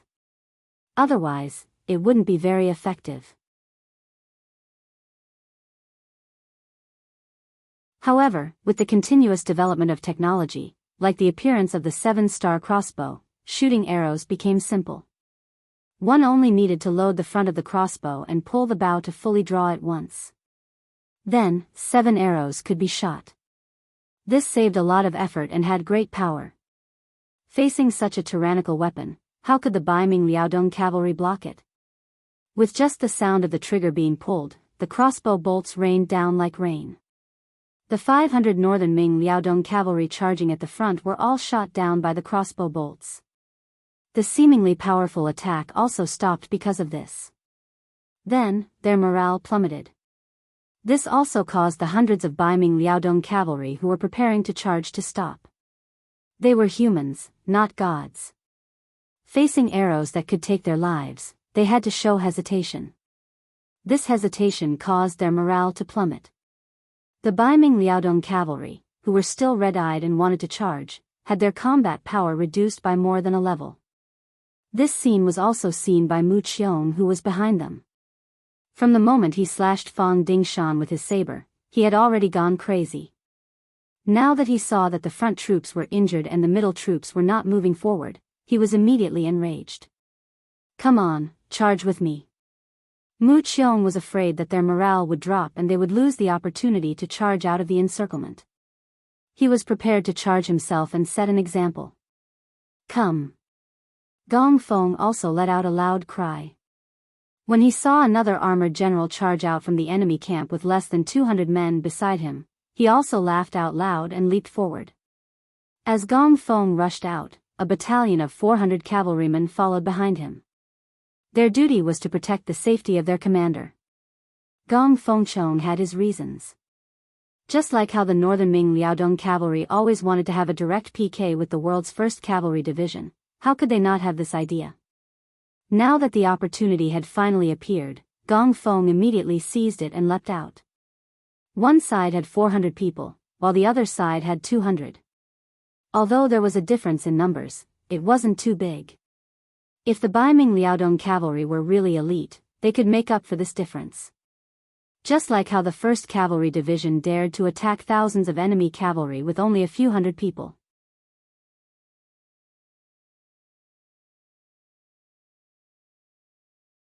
Chapter 1344. Both sides had a total of more than 600 people, and they quickly approached each other under the urging of their warhorses. It was a battle of life and death, which attracted everyone's attention. It could be imagined that if Mu Qiong won, the Baiming Liaodong cavalry's morale would be greatly boosted, and they would be able to unleash 100% of their strength and break out of the encirclement. On the other hand, if Gong Fengxing won, the rest of the northern Ming dynasty's Liaodong cavalry would probably all surrender. This would save them from a battle of weapons and blood. Both sides had their own goals, and they quickly approached each other before clashing. Mu Qiong, who was the first to charge, chose Gong Feng as his target. He had already noticed that this person was different from ordinary people, and he was wearing a flashy black battle robe. Based on his experience, he should be the commanding general of the 1st Cavalry Division, and if he could take down this person, it would definitely be a heavy blow to the 5-star army's morale, and it would be much easier to win. Gong Feng also targeted Mu Qiong, although he didn't know who this person was and didn't know his true identity. But judging from the armor he was wearing, his position shouldn't be too low. Only by severely injuring such a person would he be able to give the Baiming Liaodong cavalry enough respect and threat, which was what he wanted.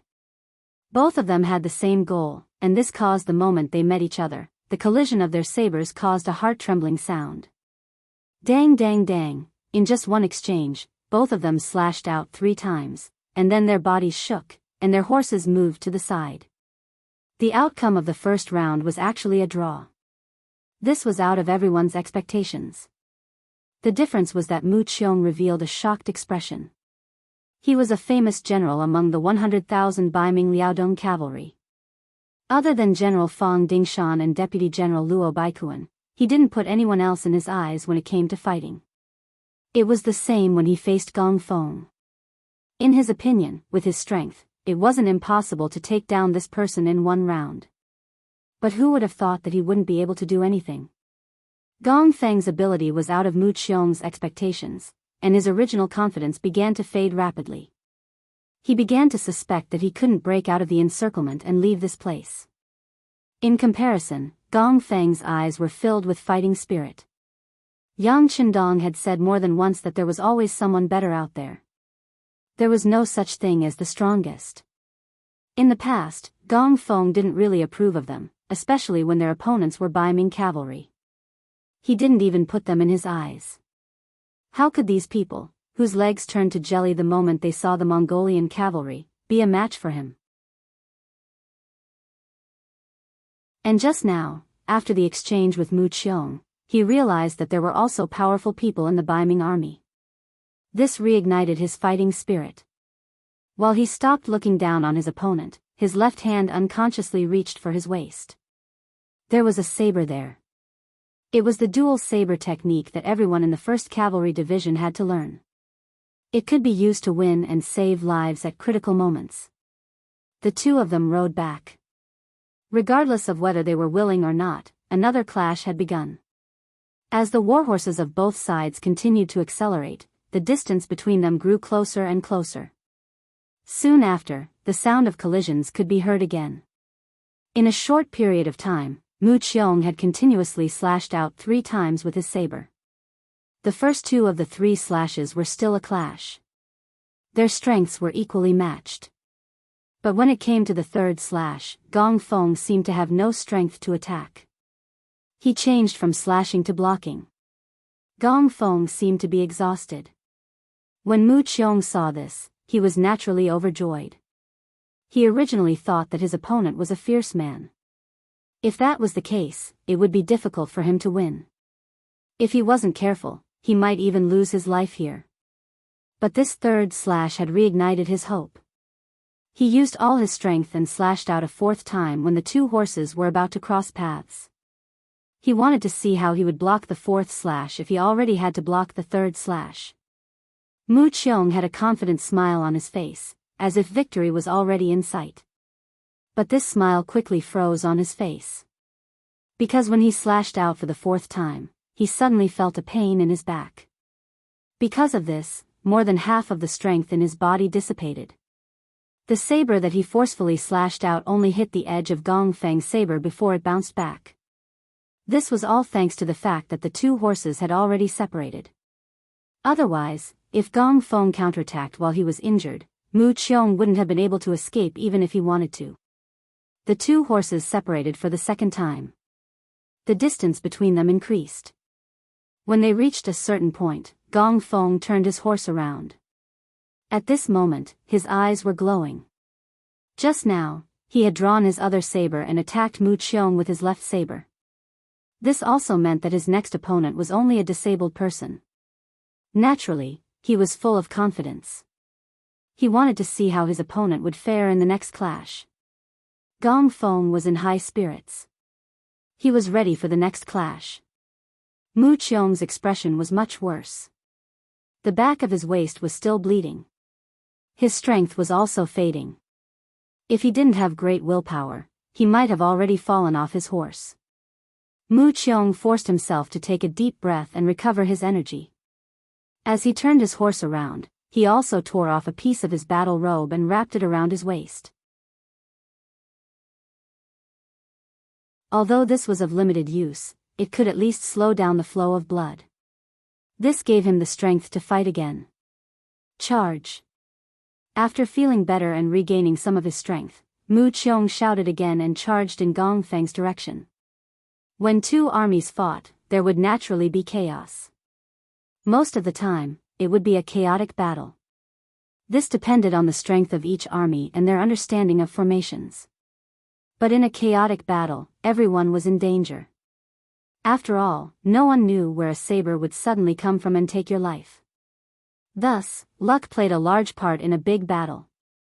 This was also why most generals wouldn't take the initiative to charge. If they were unlucky and were struck by a saber the moment they charged into the enemy camp, wouldn't they die an unjust death? As for the battle between the generals of both sides, that was even more impossible. Think about how difficult it was to nurture a general. Why would they waste it in a one-on-one battle? That was only done in movies and TV dramas to create a tense and exciting atmosphere. But now, the real scene was really happening. Gong Feng and Mu Qiong were really in a one-on-one battle to the death. The other warriors and soldiers also saw this, but no one went to stop him. Perhaps they had been warned before, or perhaps they were full of confidence in their general. Since no one stopped them, Mu Qiong could only brace himself and charge forward. If it was any other time, he could retreat if he was injured and no one would say anything. But now, he was Baiming, the Liaodong cavalry's morale was tied to him. If he was defeated and retreated, the result could be imagined. There would be no chance for a comeback. In order to survive, in order to appear at the foot of Qian Mountain and deal a fatal blow to Yang Chendong, Mu Qiong was going all out. Ayaya! He shouted loudly as if he wanted to convey all his strength through his mouth. Mu Qiong was getting closer and closer to Gong Feng. Then, he raised his saber high and slashed down from the sky. At this time, Mu Qiong had given up on defense. He only cared about attacking. Even if he died, he would severely injure Gong Feng to prove his strength. Gong Feng was not frightened by the other party's shouting. On the contrary, he stopped his warhorse. He did not want to give the other party a chance to turn back. The other party was already injured. Next, it was time for him to expand his victory. Relying on the horse's momentum and speed, Mu Qiong saber strike was not weak. With just one strike, he was able to bend Gong Feng's body, who had raised his saber to block. Mu Qiong's face flashed with a full smile. He was confident that he now had the upper hand. Next, as long as the other party relaxed, he would be able to cut Gong Feng in half. But when he still had that smile on his face, his abdomen hurt again. Another saber appeared and slashed in front of him. At this moment, Mu Qiong finally knew how he was injured, but it was too late. When blood flew out in front of and behind him, he had less than 20% of his strength left. It was already extremely difficult for him to stand on his horse. How could he have the strength to fight to the death? Due to the excessive blood loss, Mu Qiong's body became weak and his vision became blurry. Mu Qiong could vaguely see a blade coming towards the door. He instinctively wanted to dodge, but his reaction was already very slow. Just as he moved his head slightly, the blade had already landed on his neck. His aorta was cut open and blood spurted out. With a plop, Mu Qiong, who had no strength left, fell off his horse. He fell to the ground and twitched for a moment before he stopped breathing. Mu Qiong was dead. He died under Gong Feng's 2 sabers. And the moment he fell to the ground, Gong Feng had already bent over and stood up. His head was still covered in blood in his hand. A loud shout immediately rang out on the battlefield. The enemy general is dead. Do you still want to continue struggling? Surrender and you will be spared. Surrender and you'll be spared. The 4,000 brave soldiers of the 1st Cavalry Division also shouted in unison. The 4,000 people shouted in unison, giving one a feeling of covering the sun. In that instant, some of the more cowardly Baiming Liaodong cavalry already couldn't help but throw away the sabers in their hands. Their faces were filled with horror. On the battlefield, there weren't many left of the 200 cavalry Mu Qiong brought. They didn't have enough troops to begin with, and their morale was low. How could they be a match for the 5-star army's cavalry? Not to mention, after a series of fierce battles, many Baiming Liaodong cavalry's sabers were already broken in half. They couldn't pose any threat or harm to the enemy at all. How could they possibly win without even having weapons? This was where the 5-star army's strength lay. This was especially true for an elite cavalry troop like the 1st Cavalry Division. The sabers in their hands were all forged in the Crimson City's arsenal. Be it in terms of sharpness or toughness, they were far superior to other swords.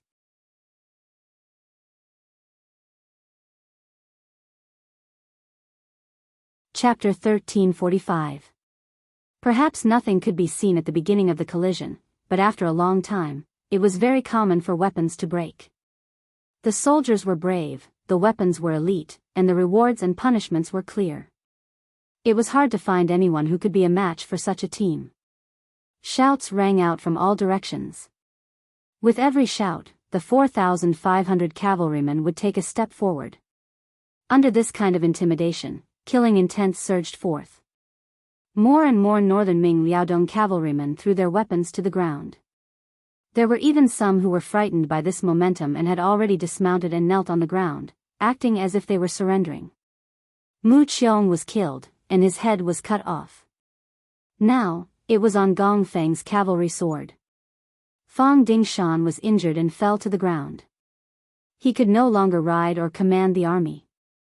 Without their commander, the northern Ming Liaodong cavalry finally saw the situation clearly. They knew that they had lost the upper hand. Immediately, more and more of them threw down their weapons and surrendered. Of the 2,000 cavalry, 600 were killed or injured. The rest surrendered. After surrendering, Gong Feng knew what kind of big fish he had encountered this time. He had killed the 3rd fierce general of the Baiming Liaodong cavalry, Mu Qiong, and captured the Baiming general Fang Dingshan. This was definitely a great achievement. Laughing heartily, Gong Feng immediately ordered the scouts to spread the news in all directions. After that, he brought the 5 regiments of warriors and personally escorted the 1,600 northern Ming cavalrymen to the main camp. The poor Fang Dingshan was being carried under a simple stretcher. The wounds on his body had been treated, and he was no longer bleeding. His mouth was also stuffed with a piece of cloth that someone had used before, and it smelled very bad. This was not to humiliate him, but to prevent him from biting his tongue and committing suicide. On Qian Mountain, Yang Chendong and 2,000 Black Knight Dragon Guards had already finished cleaning up the battlefield. An incomparably huge dying monastery and more than 10 smaller dying monasteries had already been built. There were simply too many severed heads. It was impossible to put them all together, so they could only be divided into a dozen or so. However, it was precisely because of this that it gave off a very frightening feeling from afar. It was as if there were countless severed heads. When Division Commander Tian, who brought the 1st Star Army to the foot of Qian Mountain, he saw this scene. At this moment, even Division Commander Jianghu, who had killed countless people and never feared any enemy, had a shocked expression. He could no longer count the number of heads in front of him. Were these all killed by the Black Cavalry? They only had 2,000 people. How did they do it? Even if they used firearms, it was 2,000 against 100,000. If they were careless and the enemy cavalry charged up the mountain, the consequences would be very serious. Although he had always been modest on the surface, Jianghu was very prideful deep down. He believed that no one in the 5-star army was a match for them in terms of cold weapons. Even the Black Cavalry by his teacher's side was only on par with them. But now, this thought had to change. The Black Cavalry was the Black Cavalry. It was not something that the 1st Cavalry Division could compare to. In just this battle alone, they had killed tens of thousands of enemies. Their opponent was the Biming Liaodong Cavalry. They were the most elite existence in the Biming army, and could be compared to the Imperial Army in the capital. This was because the Black Cavalry's main mission was to protect Yangqindong and did not have many opportunities to kill enemies. If they were like the 1st Cavalry Division and participated in every battle, their achievements would be much greater than his. Jianghu had a frightened expression, but he did not think that it was precisely because the Biming Liaodong Cavalry that they had strict military discipline that they left tens of thousands of corpses here. If it was any other Biming army, most of the people would have run away as soon as the guns were fired.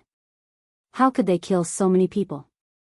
On the mountain, Yangqindong had already seen Jianghu's army appear. At this point, he could finally breathe a sigh of relief. Yangqindong was a little nervous. This was not because he was afraid that the enemy would return. With the firearms and ammunition prepared on the mountain, it would not be a problem if 100,000 enemies came. He was nervous because he did not want to kill more Han soldiers. Before, he had no choice. It was either you die or I die. Of course, he had to protect himself. Now that Jianghu had appeared here with his army, it was enough to prove that the situation was settled. At least he did not have to kill Han soldiers. This was enough to let him breathe a sigh of relief. After Jianghu arrived and saw Yangqindong on the mountain, his expression became more respectful and he greeted his teacher. Yangqindong could guess that Jianghu must have been shaken by the news. This was also good. He could remind him from time to time so that he would not become arrogant. Therefore, in the following time, he did not introduce too much about the Battle of Qian Mountain. Instead, he lightly skimmed over it. He only said that the Black Cavalry risked their lives and Biming Liaodong Cavalry could not withstand a single blow. However, these words, in Jianghu's ears, made him even more frightened. The Biming Liaodong Cavalry was the elite Biming army. How could they not withstand a single blow? Didn't this show the strength of his teacher and the Black Cavalry under his feet? The battle on the mountain was skimmed over. Yangqindong mainly asked about the situation below the mountain. After learning that nearly 50,000 Biming Liaodong cavalry had been captured, he nodded his head in satisfaction. Good, this battle was well fought. Weren't you worried about the lack of soldiers when you expanded the army? Now that you have tens of thousands of people, the problem can be solved. Yes, student, thanks teacher. Jianghu's face was filled with joy after hearing this. He believed that after the 1st Cavalry Division was expanded, its combat strength would definitely increase by a large level. The victory of the Battle of Qian Mountain meant that Biming's military forces would completely withdraw from the grasslands. Moreover, for a certain period of time, they would not have the opportunity and ability to provoke the 5-star army. With the defeat of the 100,000 Biming Liaodong cavalry, the 100,000 infantrymen led by Gao Yu in front of the beginning city became turtles in a jar. The Biming Liaodong cavalry was defeated and captured. The 70,000 reinforcements sent by Toulouse city were cut off and surrounded. The Toulouse city's defenders retreated. Only 10,000 of the 50,000 soldiers escaped. Nearly 40,000 soldiers were captured, and a large amount of provisions and military supplies were seized. This battle could be said to be a crushing defeat for the Biming army. At this time, Gao Yu did not know about this. He was still anxiously waiting for the reinforcements to appear. With a heart full of fighting spirit, when Gao Yu led the army out of Toulouse city, everything was so smooth. Taking down Saihan Mountain and attacking the outer city of the beginning city gave him the feeling that the 5-star army was just a so-so. As long as he attacked with all his strength, he could achieve great success. At that time, it would not be difficult for him to be conferred the title of Marquis. At that time, he was full of confidence and seemed to have endless strength in everything he did. But then there was a sudden change in the battle. The 5-star army suddenly launched a counterattack. Like a thunder from the sky, he was completely shocked and stunned. Countless cavalrymen of the 5-star army seemed to have emerged from the ground and surrounded them. Any infantrymen who dared to rush out were either killed or captured. After several attempts, and after losing more than 10,000 soldiers, Gao Yu finally became obedient. Gao Yu, who was surrounded, could only put his hope on the reinforcements at this moment. He thought in his heart that there were still 100,000 Baiming Liaodong cavalry and 100,000 infantrymen who had not appeared. He still had the ability to turn the situation around. While constantly strengthening the defense of the camp, he hoped for the reinforcements to appear. But soon, 5 days passed, and he did not see any reinforcements. What was worse was that there was not much food left in the camp. The front line's attack was too smooth, and Gao Yu was a bit arrogant. The speed of the march was too fast, and the logistics could not keep up. Now, the weakness of the lack of food was finally exposed. There were more than 100,000 soldiers, and there were also tens of thousands of injured soldiers. If there was no food to eat, there was no need for the 5-star army to attack. Gao Yu would not be able to survive. This kind of predicament made his face extremely ugly. He had been sitting in the tent until it was almost dark. Then, a soldier came to report that the messenger of the 5-star army had arrived and they had something to say. The war is not over, it is not over. Hearing that the messenger of the 5-star army appeared at this time, Gao Yu angrily shouted. As long as the reinforcements arrived, he could still play with the center of the camp.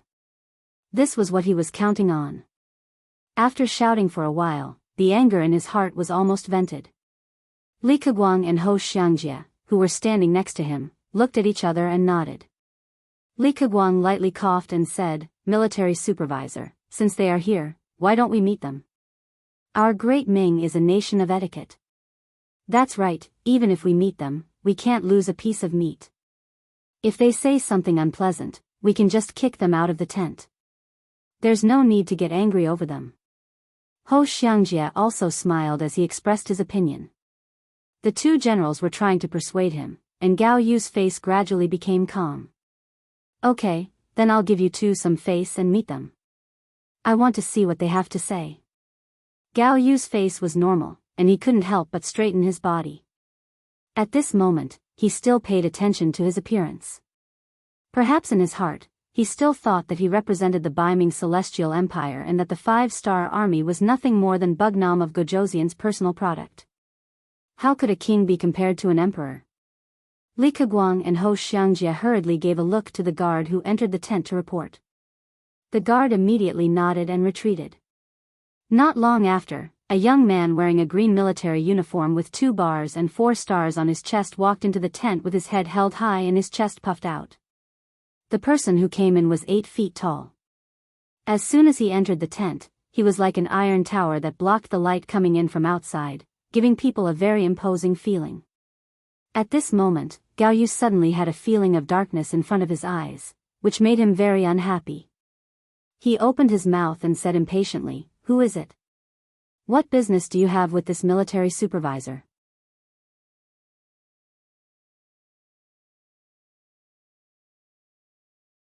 Chapter 1346. The person who came was the new 1031 St Division's commander, Gong Pengju. This time, he was ordered by Commander Qin Feng to deliver a message to Gao Yu. Since the other party had already lost contact with the outside world, they needed to explain the situation and shatter the other party's illusions. "Army Supervisor Gao, I am the commander of 1031st Division, Gong Pengju. I am here to deliver a message to Army Supervisor Gao," Gong Pengju's voice was solemn. There was no other expression on his face. There was no so-called arrogance or flattery. Gao Rang was very satisfied with Gong Pengju's attitude. What he was most afraid of was the other party's arrogance. Although he was at a disadvantage now, he still had hundreds of thousands of soldiers in his hands. If the other party's attitude was too arrogant, how could he tolerate it? Speak. Since the other party's attitude was not bad, Gao Yu was also interested to hear what they had to say. At this time, not only Gao Yu, but even Li Keguang and Ho Xiangjie pricked up their ears. Intuition told them that the messenger of the 5-star army must have something important to say. When a pin drop could be heard in the tent, Gong Pengju's voice was loud and clear. Army Supervisor Gao, just a day ago, Liaodong's 100,000 cavalry were surrounded and annihilated by Bugnam of Gojoseon. Fang Dingshan was captured, Luo Baikuan, Mu Qiong, and others died in battle. 3 days ago, our 5-star army captured Tulu City. Apart from the 10,000 soldiers who escaped to Wanquan City, the other 110,000 soldiers were captured. In other words, you are already a lone army in the grasslands. If my king's guess is correct, you don't have much food left.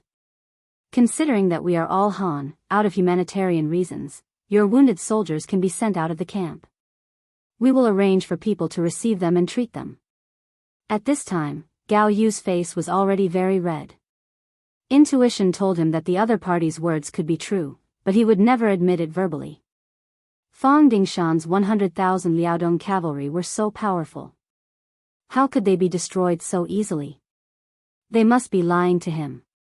In a fit of anger, Gao Yu suddenly shouted, "Impossible, this is impossible. You must be trying to shake our morale, so you spread such rumors here." In the face of Gao Yu's yelling, Gong Pengju shook his head in disappointment. This time, if the Baiming army didn't listen to Gao Yu's words and took the initiative to attack, it would have taken a lot of effort to deal with them. It could also be said that Gao Yu was at least 80% responsible for this defeat. Gong Pengju, who revered the strong, naturally looked down on all these actions. However, he wasn't going to remind the enemy out of kindness. Thus, he just shook his head and cupped his fist. "Inspector Gao, you don't have to believe me. I'm here to report this news to you. As for the wounded, it's best to hand them over. Otherwise, not only will they be unable to fight, they will also consume your limited food. It's really meaningless." Gong Pengju didn't wait for Gao Yu to make a decision. He turned around and left. His goal had been achieved, and his mission was completed. As for what would happen next, he believed that as long as Gao Yu wasn't stupid, he would definitely hand over the wounded. Gong Pengju had already left. Gao Yu, who was left in the tent, had a stupefied expression. Before the messenger came, he still had some hope and ideas in his heart. But now, all of these thoughts were shattered. He suddenly realized that he was like a clown. He had become someone who had been abandoned. No. She had made the wrong decision and abandoned herself. Who was the 5-star army? If they were so easy to deal with, how could they drive Yeshin's world of Wara out of the grassland? If they were so easy to deal with, why were Annan and other countries, including the small Japanese Empire, and North Korea occupied by them? To think that he thought he was so powerful that he wanted to destroy the 5-star army. Now, hundreds of thousands of soldiers were killed, captured, and surrounded. And all of this was because he gave the order to attack and leave the city. He was already a sinner through the ages. He could imagine how the officials and censors in the court would accuse him once the news reached Baiming's capital. The Daizong Emperor would hate him so much that even if he died now, it wouldn't be enough to make up for his crimes. Thinking that her life was completely ruined like this, Gao Yu's face was full of tears at this moment. She lay on the desk and cried loudly.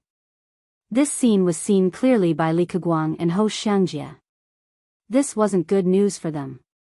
Originally, he thought that by following behind Gao Yu, with this army of hundreds of thousands, in addition to Gao Yu's background in the palace, this trip would be gilded. Once he achieved military merits, he would be willing to spend money and return with an official position. How wonderful would that be? But now, Gao Yu's army had been defeated. Not only that, from the tone of the 5-star army's commander, their entire army of 400,000 was finished. What military merits did they have now?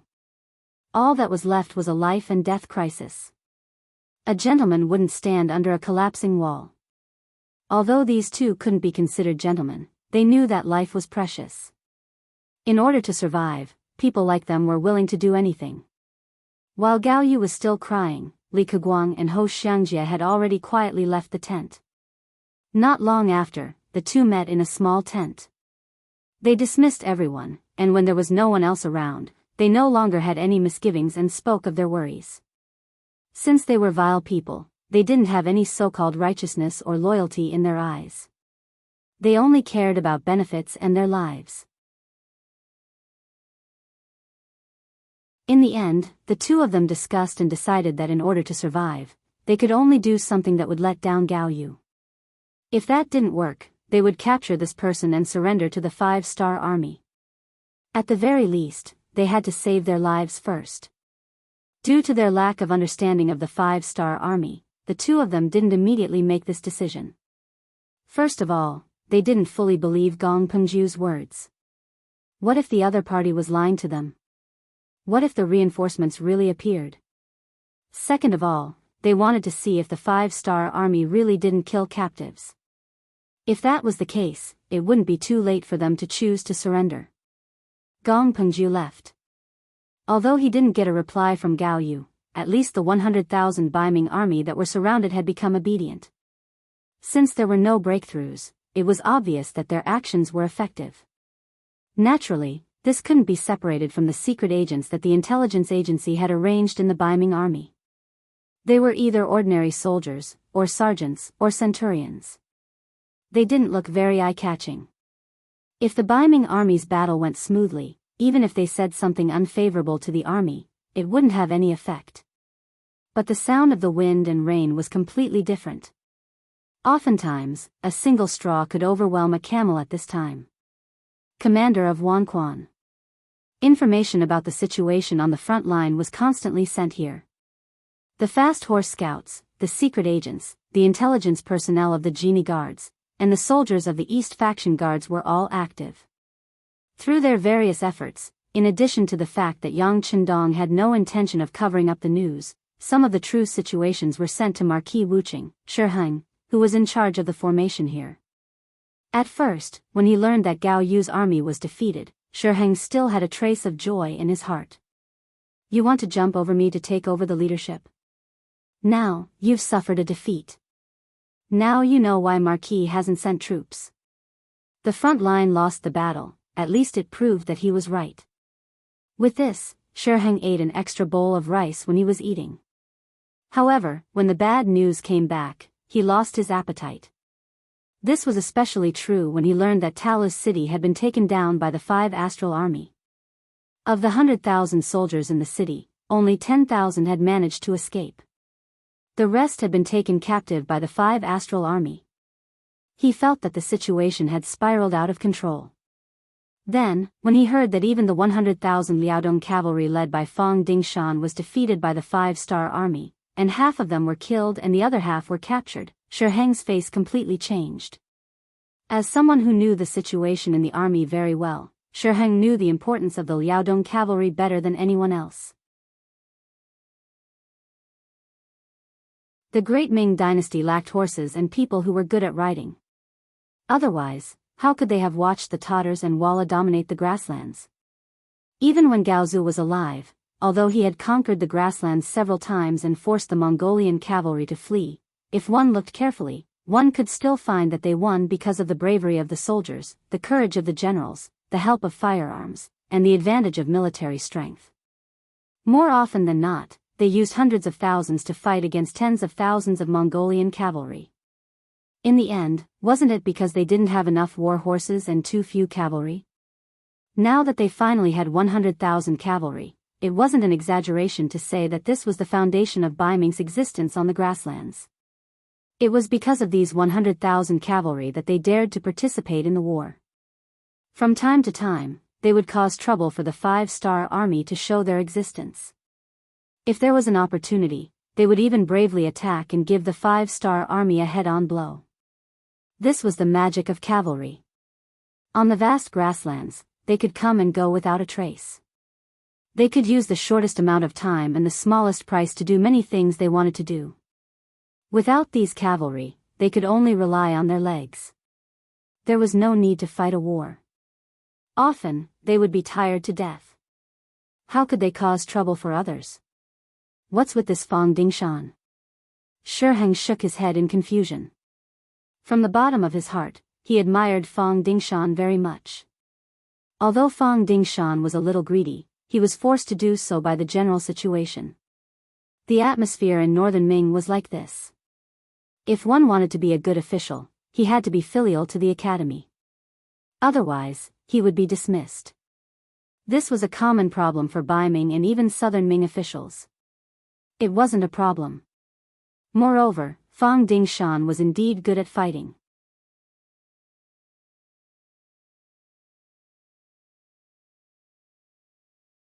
Chapter 1347. Furthermore, this person also had a unique ability in training cavalry. Otherwise, how could he create 100,000 elite cavalry in such a short period of time?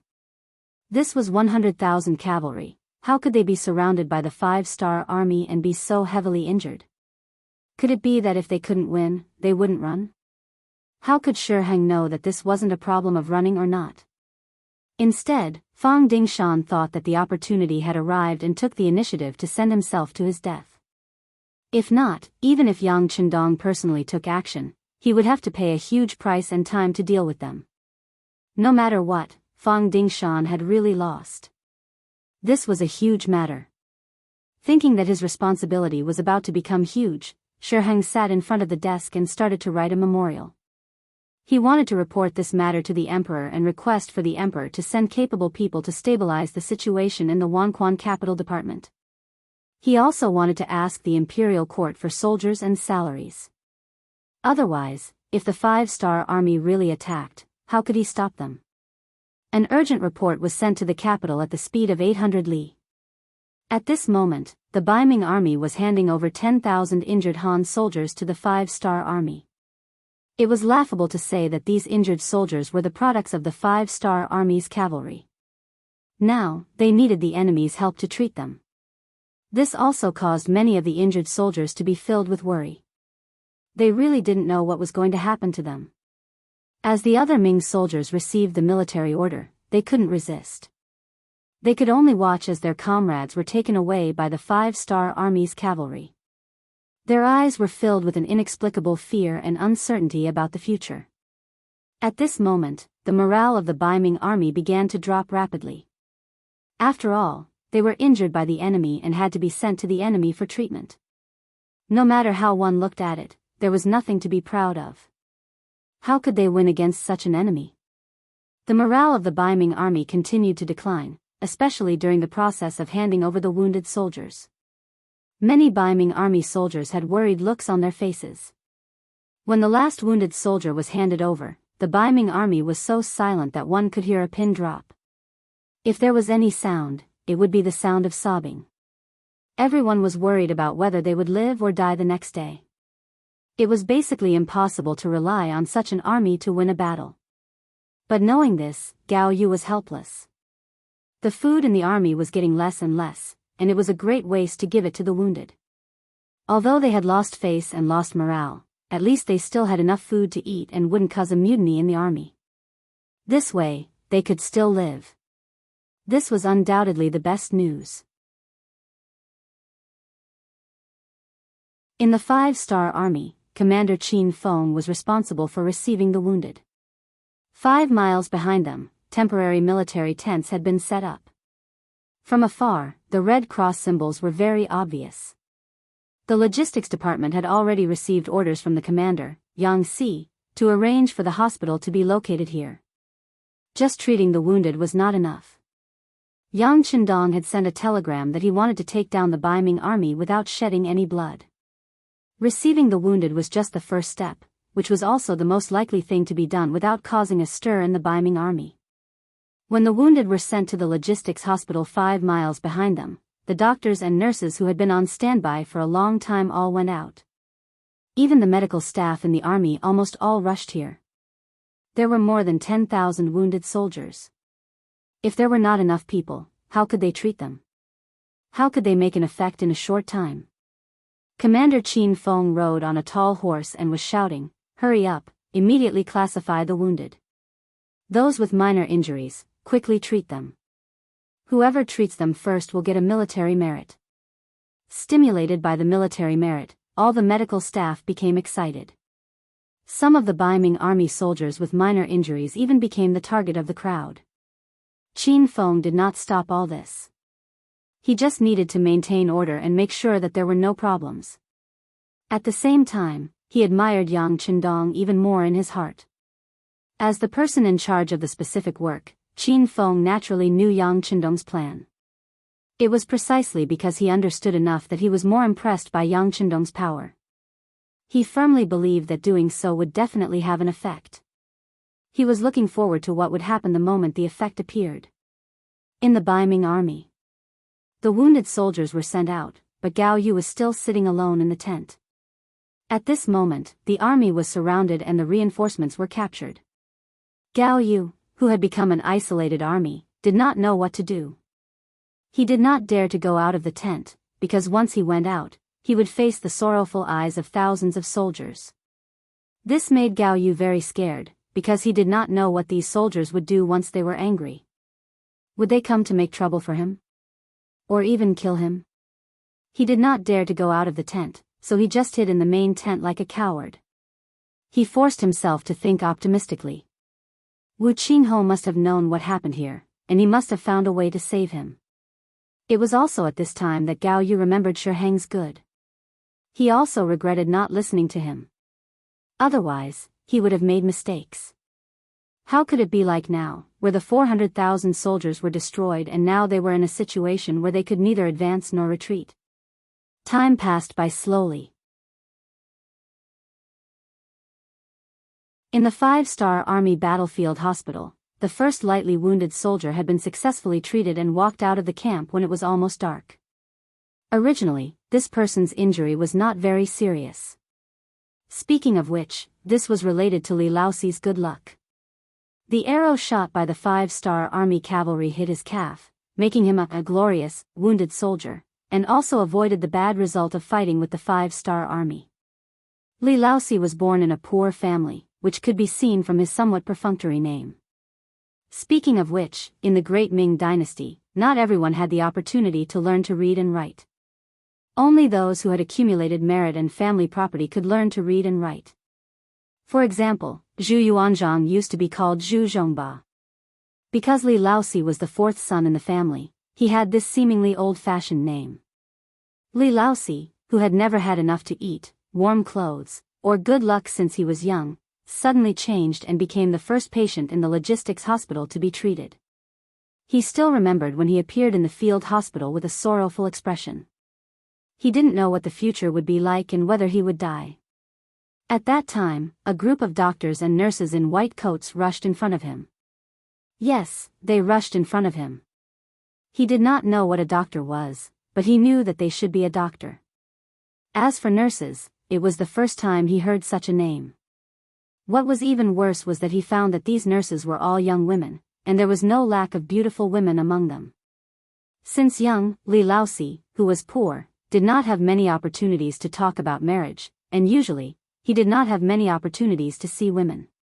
After all, before women were married, they were particular about not going out of the house, and not taking a step out was virtuous. But now, there were so many beautiful female nurses in close contact with him, and they did not mind that he was dirty, nor did they care about how long he had not bathed, or whether there was a strange smell on his body. They rushed over and cared about him, and they even dared to touch and look around his body without any intention of disliking him. At this moment, even Li Laoxi's eyes and face turned red. For the first time, he felt ashamed of having a strange smell on his body. Presumably, this was a manifestation of his self-esteem. The doctors and nurses were not only concerned on the surface, but they were really concerned about Li Laoxi's injury. They first used a high degree of alcohol unique to Yangxia to disinfect it. Then, they tested the depth of the arrow's penetration into the skin. After confirming that it did not hurt the bones, they pulled it out with a swish. Then, they stopped the bleeding, bandaged the wound, and gave it a nutrient solution. In fact, Li Laoxi's injury was not that serious, and the arrow did not penetrate his skin very deeply. However, because there were too many examples of people who were shot by arrows and died because they pulled out the arrow, it forced others to feel a sense of fear. After a round of emergency treatment, Li Laoxi finally stood up when it was dark and could walk on his own. For this, the doctors and nurses who had received military merits were naturally very happy. There was even a nurse who was so excited that she even walked forward and hugged Li Laoxi. Although this nurse was a little short and a little plump, Yang Qindong's aesthetic standards did not give her a high rating. However, in Li Laoxi's eyes, it was completely different. What was a short person? Without enough nutrition, they could not even eat their fill. Being short was just a common problem in the Great Ming Dynasty. As for being a little fat, that was a good thing. With thick fat, it would be very useful to warm the bed at night. More importantly, a fat person's buttocks would also be a little bigger. That was proof that they could give birth to babies. At this moment, Li Laoxi's heart was moved. At this time, when the doctor and nurse suggested that Li Laoxi should go and see the surrounded Biming soldiers in a fully healed state, he agreed without any hesitation. Not only that, he also decided to follow the 5-star army in the future.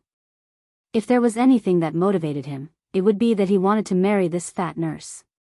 He had already heard that as long as he achieved military merits in the 5-star army and became an officer of a certain rank, he could apply for marriage. He also had the qualifications to find a female soldier as his wife if both parties were in love. Although Li Laoxi did not know what it meant to be in love, he did not understand. However, he knew that he liked this female nurse, and this female nurse was not betrothed yet. All of this was enough. Li Laoxi was the first to be treated. Before dawn the next day, there were more than 200 lightly injured people who walked out of their beds. They belonged to the group that did not have a lot of injuries, but they lacked sufficient medical help. When Commander Qin Feng arrived at the hospital early in the morning and saw the more than 300 Biming soldiers who could already move freely, his eyes lit up. Good job. All the medical personnel have meritorious service. Later, report the specific name list. By the way, have they finished their ideological work?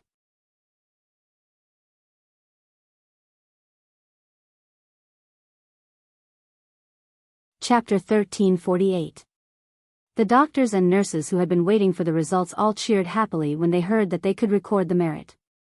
When they were asked if they had done a good job, everyone answered excitedly, yes, they are grateful for our kindness and are willing to do things obediently. The ancients were mostly kind people.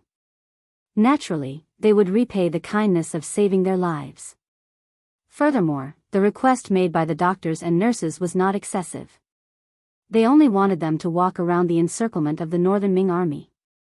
It was not dangerous or tiring, and they could even repay their benefactors for saving their lives. So, why would they not do it?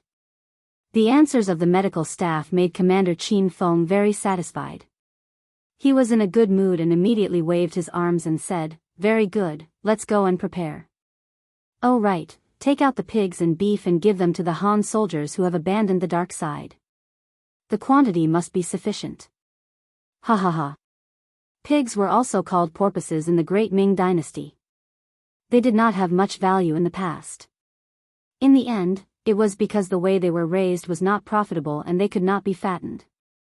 The input and output were not proportional, so naturally, they were not paid attention to. The appearance of Yang Qindong changed everything. Not long after the boars were born, he fanned them. The pigs, who had no desires, began to eat and sleep. They had no desire to pursue a life of eating and sleeping.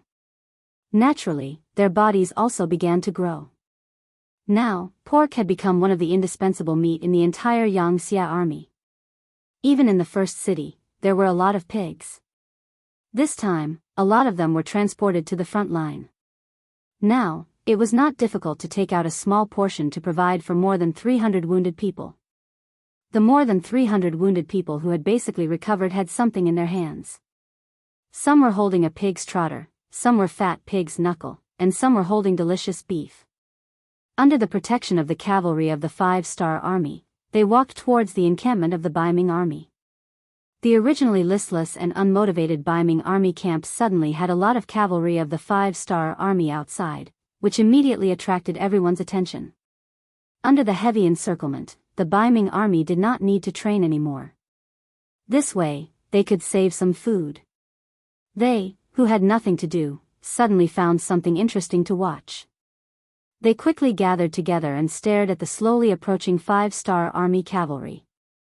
The 5-star army's cavalry approached as if there was no one around. When the two sides were only 150 paces apart, and were about to reach the range of the arrows, the cavalry stopped advancing, and began to line up on both sides. In this way, the 300 or so Biming army soldiers who had recovered from their wounds appeared in front of everyone. They were all tearing up the meat in their hands, and their faces were filled with satisfaction. This sudden scene naturally aroused the curiosity of the Biming soldiers. They didn't know what the 5-star army was up to, so they just watched with wide eyes. But as he watched, he suddenly heard a shout. "Hey, isn't that Jianghu? Wasn't his arm injured? That arrow was still stuck in his arm yesterday. Why does it look like nothing happened now? That's Li Laosi. We're from the same hometown. He was shot in the calf, but why is he moving freely now? That's Qiao Shi too. He was also shot in the calf," but shouts sounded one after another. Only then did everyone realize that the people who appeared here were the wounded soldiers who were sent out yesterday. They were also their comrades. They were still wounded yesterday, but now, not only had their bodies recovered, they were even eating and drinking. This scene stimulated many people. Some of the soldiers who were useless, or who had not eaten their fill, couldn't help but swallow. It was obvious that they were hungry. Li Laosi and the others were like giant pandas being watched by people. They stood there and walked back and forth, trying their best to show off their abilities. Of course, their mouths weren't idle either. They kept eating and looking very happy. The display didn't last very long.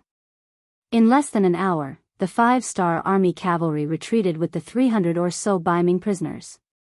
They didn't speak on the way here, but when they left, they shouted, "If there are any more wounded soldiers, our 5-star army will continue to receive them." The 5-star army finally left. The remaining Biming army soldiers looked at each other. They didn't know what to do. If they didn't fight, where would the wounded soldiers come from? Were these words passed down wrongly? However, there were also some astute people. After their eyes kept rolling, a ruthless look flashed past, as if they had made some kind of decision. Not long after, more than an hour, many wounded soldiers suddenly appeared in the barracks. They had some knife wounds on their arms or legs. In their own words, they accidentally injured themselves when they were training hard. In order to save food, Gao Yu had already ordered that there was no need to train. However, there were still people who took the initiative to train and got injured. Even the slowest person would know what had happened. How could it be an accident? It was clearly intentional. It was hard for these people. In order to pretend to be wounded soldiers, they were so ruthless that they used their own bodies to cut themselves. At the same time, some ruthless soldiers followed suit. The number of wounded soldiers in the Biming army began to increase. Before noon, there were more than 10,000 wounded soldiers, and this number was still increasing. When the results were reported to Gao Yu in the main tent, he only blinked a few times and knew what had happened. Although he didn't step out of the tent, as an embroidered uniform guard, he still placed a lot of spies outside to ensure that he would know immediately if something important happened. Of the wounded soldiers who were sent away yesterday, more than 300 of them were healed today. Of course, he knew about this. He had also lamented the strength of the 5-star army's logistical support. At least in this aspect, the Biming army couldn't do it. However, it was just a sigh. In Gao Yu's eyes, the thing that the great Ming dynasty didn't lack the least was people. Especially after Ren Xuanji's rule, the great Ming dynasty's population had nearly doubled. In the eyes of the officials, people were the most worthless existence. The five-star army expended a lot of effort to heal the wounded. This was a waste of resources, and it must have cost a lot. With this money, wouldn't it be better to build a new army? With this mentality, Gao Yu didn't take this matter to heart. It wasn't until he heard the report that there were more than 10,000 wounded soldiers in the army, and the number was still increasing, that his face changed greatly. Gao Yu wasn't a brainless person. On the contrary, his thoughts were very active, and he quickly figured out the truth of the matter. It was because of this that he was very angry. In order to openly surrender to the five-star army, these soldiers actually had the courage to harm themselves. At this time, Gao Yu wanted to give the order to not send the wounded soldiers to the five-star army's barracks. He wanted to see these soldiers fall into a trap of their own making. However, he quickly shook his head. At this time, it was easy to neglect, but not easy to stop. Otherwise, a mutiny in the army would be unavoidable. Thinking that there wasn't much food left in the army, it would be better to send these soldiers who didn't have any integrity out. They could save a lot of food. Thus, he simply waved his pen and agreed to send these wounded soldiers to the five-star army's barracks. At night, more than 18,000 Biming soldiers with all kinds of minor injuries were sent back to the barracks by the five-star army's cavalry. When the other Biming army soldiers saw this scene, they fell into deep thought. As a result, on that night, more than 70,000 wounded soldiers were sent back to the barracks. This was a serious injury to his muscles and bones. Currently, Gao Yu only had 130,000 soldiers. If these 70,000 soldiers were sent away, he would only have less than 50,000 soldiers left. How could he contend against the five-star army with such a small amount of soldiers? He was afraid that once the enemy charged over, he would be finished. However, if he agreed, wouldn't he be digging his own grave? If he didn't agree, he was afraid of a mutiny in the army. At this moment, Gao Yu realized that he had overestimated the loyalty of these soldiers to Biming. Did he think that only a few soldiers with no moral integrity would surrender? Gao Yu didn't know what integrity was. When a person didn't even have enough to eat, what integrity was there to talk about? If you tried to talk to him, it would be a light punishment if he didn't beat you until you couldn't take care of yourself. Gao Yu was having a headache. Li Keguang and Ho Xiangjie were also having a headache in a general's tent not far from the main tent. They had previously thought of surrendering to the five-star army in order to survive. In fact, they had even made up their minds to tie up Gao Yu and surrender to the five-star army. But now, the situation had suddenly changed. Countless wounded soldiers had appeared. It seemed that they didn't need to tie people up to achieve their goal. The five-star army treated the wounded extremely well. They didn't even kill normal soldiers. As generals, they shouldn't be killed so easily. Why don't we stab ourselves too? Ho Xiangjie thought about it and discussed with Li Keguang. How can we do that? Our bodies, hair, and skin were all given to us by our parents. How can we do something like self-harm? How can we face our parents who raised us? Li Keguang said righteously. However, only he knew that he just couldn't bring himself to do it. Ho Xiangjie was reprimanded and his face was a little red. How could he bring himself to do it? He just couldn't think of a way, so he gave it a try. Then, what should we do? There are more than 70,000 wounded soldiers. Once we surrender, we'll be done for. Without an army, even if we're captured by the five-star army in the end, we won't have any merits. No merits? This answer made Li Keguang very unhappy. He shook his head. No, we're generals. How can we be the same as other people? Even if we surrender, the five-star army still has to earn merits. Are we really going to go against our superiors? Ho Xiangjie said with a bitter face.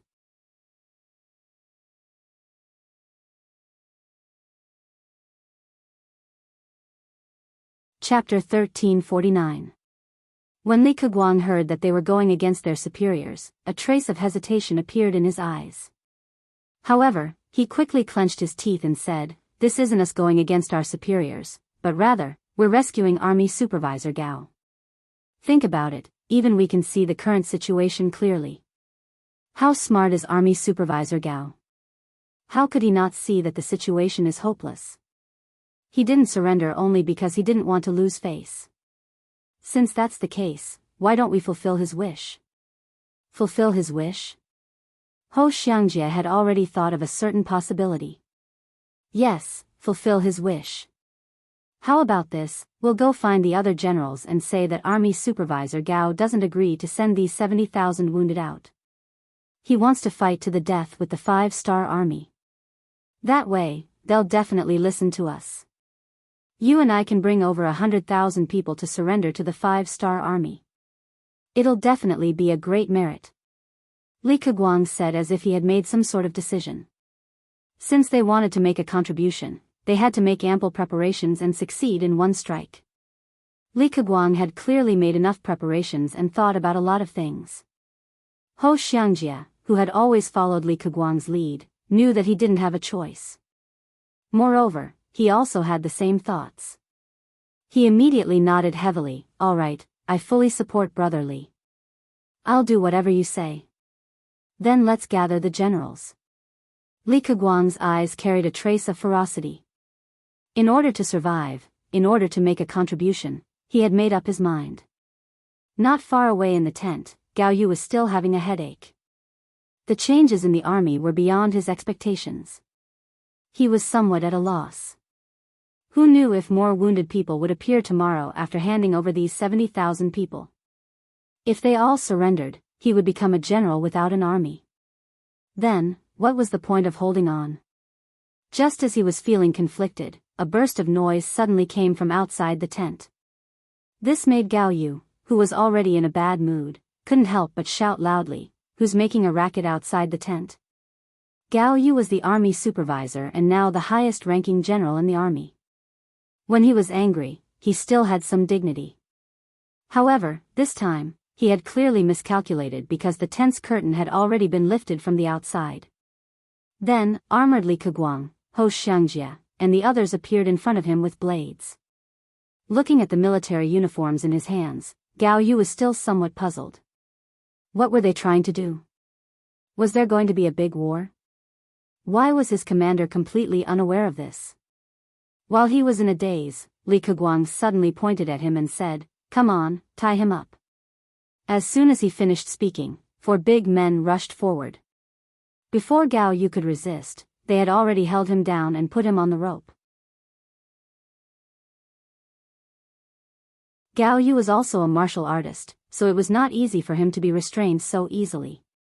However, the person who came was too fast. When he was tied up, he was still a mess. Only when he felt that his arm could no longer move did he remember something. He shouted, "Li Keguang, you dare to rebel? Do you want to be exterminated? All right, Inspector Gao, you don't have to shout anymore. As the saying goes, a wise man submits to circumstances. This general brought everyone here to save you. Now, shut his mouth. We'll talk about it again when he thinks clearly."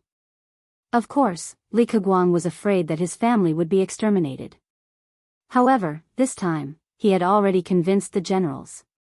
Everyone made the decision together and even signed their names. With this evidence, even if the imperial court questioned them, everyone's words and deeds would be the same. Then, when the imperial court found out about this matter, would they punish everyone? Would the imperial court do this? In Li Keguang's opinion, they would not. Now, the imperial court was in need of people. If they really did this, it would only disappoint the generals. What's more, the Li family had some influence. Together with the other generals, they weren't an existence that could be bullied by anyone. Of course, after surrendering to the 5-star army, Li Keguang also had to rely on Bugnam of Gojoseon's help to intercede. With this two-pronged approach, he was naturally relieved. Gao Yu was tied up tightly. That night, there were many more people on night duty in the Beiming army camp. At dawn, a fast horse left the camp, carrying the integrity and request of Li Keguang and others, and went straight to the 5-star army. Gao Yu was actually arrested. After Qin Feng saw the letter sent by the Baiming messenger, he was somewhat surprised. However, after thinking about it carefully, everything was reasonable. Surrendering was, of course, a good thing. However, Li Keguang and others also made their own request. That was, they wanted Bugnam of Gojoseon to intercede in front of the Baiming emperor for them. At least, they would not make things difficult for their families. Regarding this, Qin Feng did not dare to make a decision on his own. He immediately asked the messenger to wait for a moment. He used the radio to ask for instructions from Yang Chendong. Not long after, the message came back. Yang Chendong agreed to these people's request. He would also write a letter to the Baiming emperor to intercede for Li Keguang, Ho Xiangjia, and other family members. As a defeated general, Zhu Qiyu would definitely not ignore the importance of this letter. Yang Chendong firmly believed in this point. After the messenger got a positive answer, he returned to the camp with joy. At this point, the last Baiming army on the grassland had all surrendered. In this battle, except for 10,000 people who escaped from the Baiming army, the rest of the 400,000 people were all killed or captured. In comparison, Baiming's military strength fell into a disadvantage. Yang Chendong returned triumphantly with 2,000 black cavalry and came to the first city. In the palace of the first city, Yang Chendong first met with a group of generals and praised their performance. Then, those who should perform meritorious deeds should perform meritorious deeds, and those who should be rewarded should be rewarded. After the generals retreated, Yu Mian, the lord of the first city, stood in front of Yang Chendong. Next to him was Tiger's Mane, the commander of the new army, and Yang Si, the commander of the logistics command. "You've worked hard," Yang Chendong said with a satisfied expression as he looked at these 3 trusted subordinates. "Young master, 6th young master, has worked hard." The 3 of them did not dare to claim credit and quickly replied respectfully. "All right, we're not outsiders, so let's be casual. Now on this grassland, there's no Baiming army coming to cause trouble, and there's no Walla and Tartars harassment. Next, it's a period of great development. Are you ready?" Yang Chendong asked with bright eyes. "6th young master, as you said, everything is ready," Yu Mian replied with cupped fists. Yang Si, who was at the side, also had an excited look on his face. "Young master, the people are in place and the tools are ready. We're just waiting for the order." What the 2 of them were talking about was what Yang Chendong had mentioned before. The silver mineral reserves on the grassland were astonishing. In the future, the Mongol Empire had benefited a lot from this place. Now that they had not appeared, and it was impossible for them to appear, these benefits naturally belonged to Yang Xie. Just in this area alone, in terms of copper mines, in the future, it was known as China's 6 great copper veins. Its reserves and quality were the best in the world. In the Great Ming Dynasty, almost all of the Great Ming Dynasty's copper veins were in the hands of the imperial court. Yang Xie tried his best, but it was difficult to obtain them. But now, it was different. Occupying this place was equivalent to having more mines. Not only that, but there were also large amounts of lead, zinc, cobalt, gold, and silver mines. This was a huge treasure trove. Yang Chendong didn't dare to do it before because there were too many uncertainties. If he couldn't guarantee safety, once the enemy appeared during the mining process, wouldn't he be making a wedding dress for others? Now that Baiming's army had been defeated, there were no other decent enemies here. The matter of mining could finally be brought up to his daily work. "Good, I'll leave this matter to the 3 of you. Just follow the map. Believe in this prince, the results will definitely surprise you." Yang Chendong laughed loudly. After finishing this important matter, Yang Chendong talked about the Southern Ming Dynasty. "We have won this battle. The request we made before will not change. 1 million people of the Great Ming Dynasty must be sent over. Then, you can choose a few suitable people and send them to Crimson City. Also, there is no need to return these hundreds of thousands of Biming prisoners. If they must, Gao Yu and a few other generals can be sent back, but not a single soldier. Understand? This was Yang Chendong's arrangement for returning to Crimson City. Speaking of which, it had been more than 2 years since he left Crimson City. His wife and children were there, as well as many developing munitions factories. There were also too many things that he needed to worry about, so he had to go back. Tiger's man and the other two naturally knew that the 6th young master was going back to Crimson City. Such military secrets would not be hidden from them. The three immediately knelt down and kowtowed. I wish the young master a safe journey and good health. Huh, good, I'll take advantage of your auspicious words. I'll leave the matters here to you. After laughing loudly, Yang Chendong immediately let Beta Persei attend the banquet. For a moment, the guests and the host were happy. On the morning of the 3rd day, Yang Chendong left the first city with 2,000 black cavalry and headed towards the 3 eastern provinces. Biming's capital. In the throne room, there was a solemn atmosphere. A memorial was scattered on the ground, and the words written on it were floating everywhere. All the officials did not even dare to breathe loudly. Zhu Qiyu was really angry. Although he was able to obtain the throne, it was inseparable from the support of all the officials. However, the battle report sent by Marquis Shiheng had angered him. At this moment, he was standing in front of the golden dragon throne with his hands on his waist. He looked like a shrew who was cursing in the street. The battle report was sent by Shiheng. It was about the defeat of the Biming army after they left Toulouse City. Even though the situation regarding the aftermath hadn't arrived yet, just the news that the 5-star army was attacking Toulouse City and that the city was already in danger was enough to make Zhu Qiyu's rage overflow to the heavens. Everyone knew that once Toulouse City was lost, the 400,000 soldiers of northern Ming would be like children without a mother.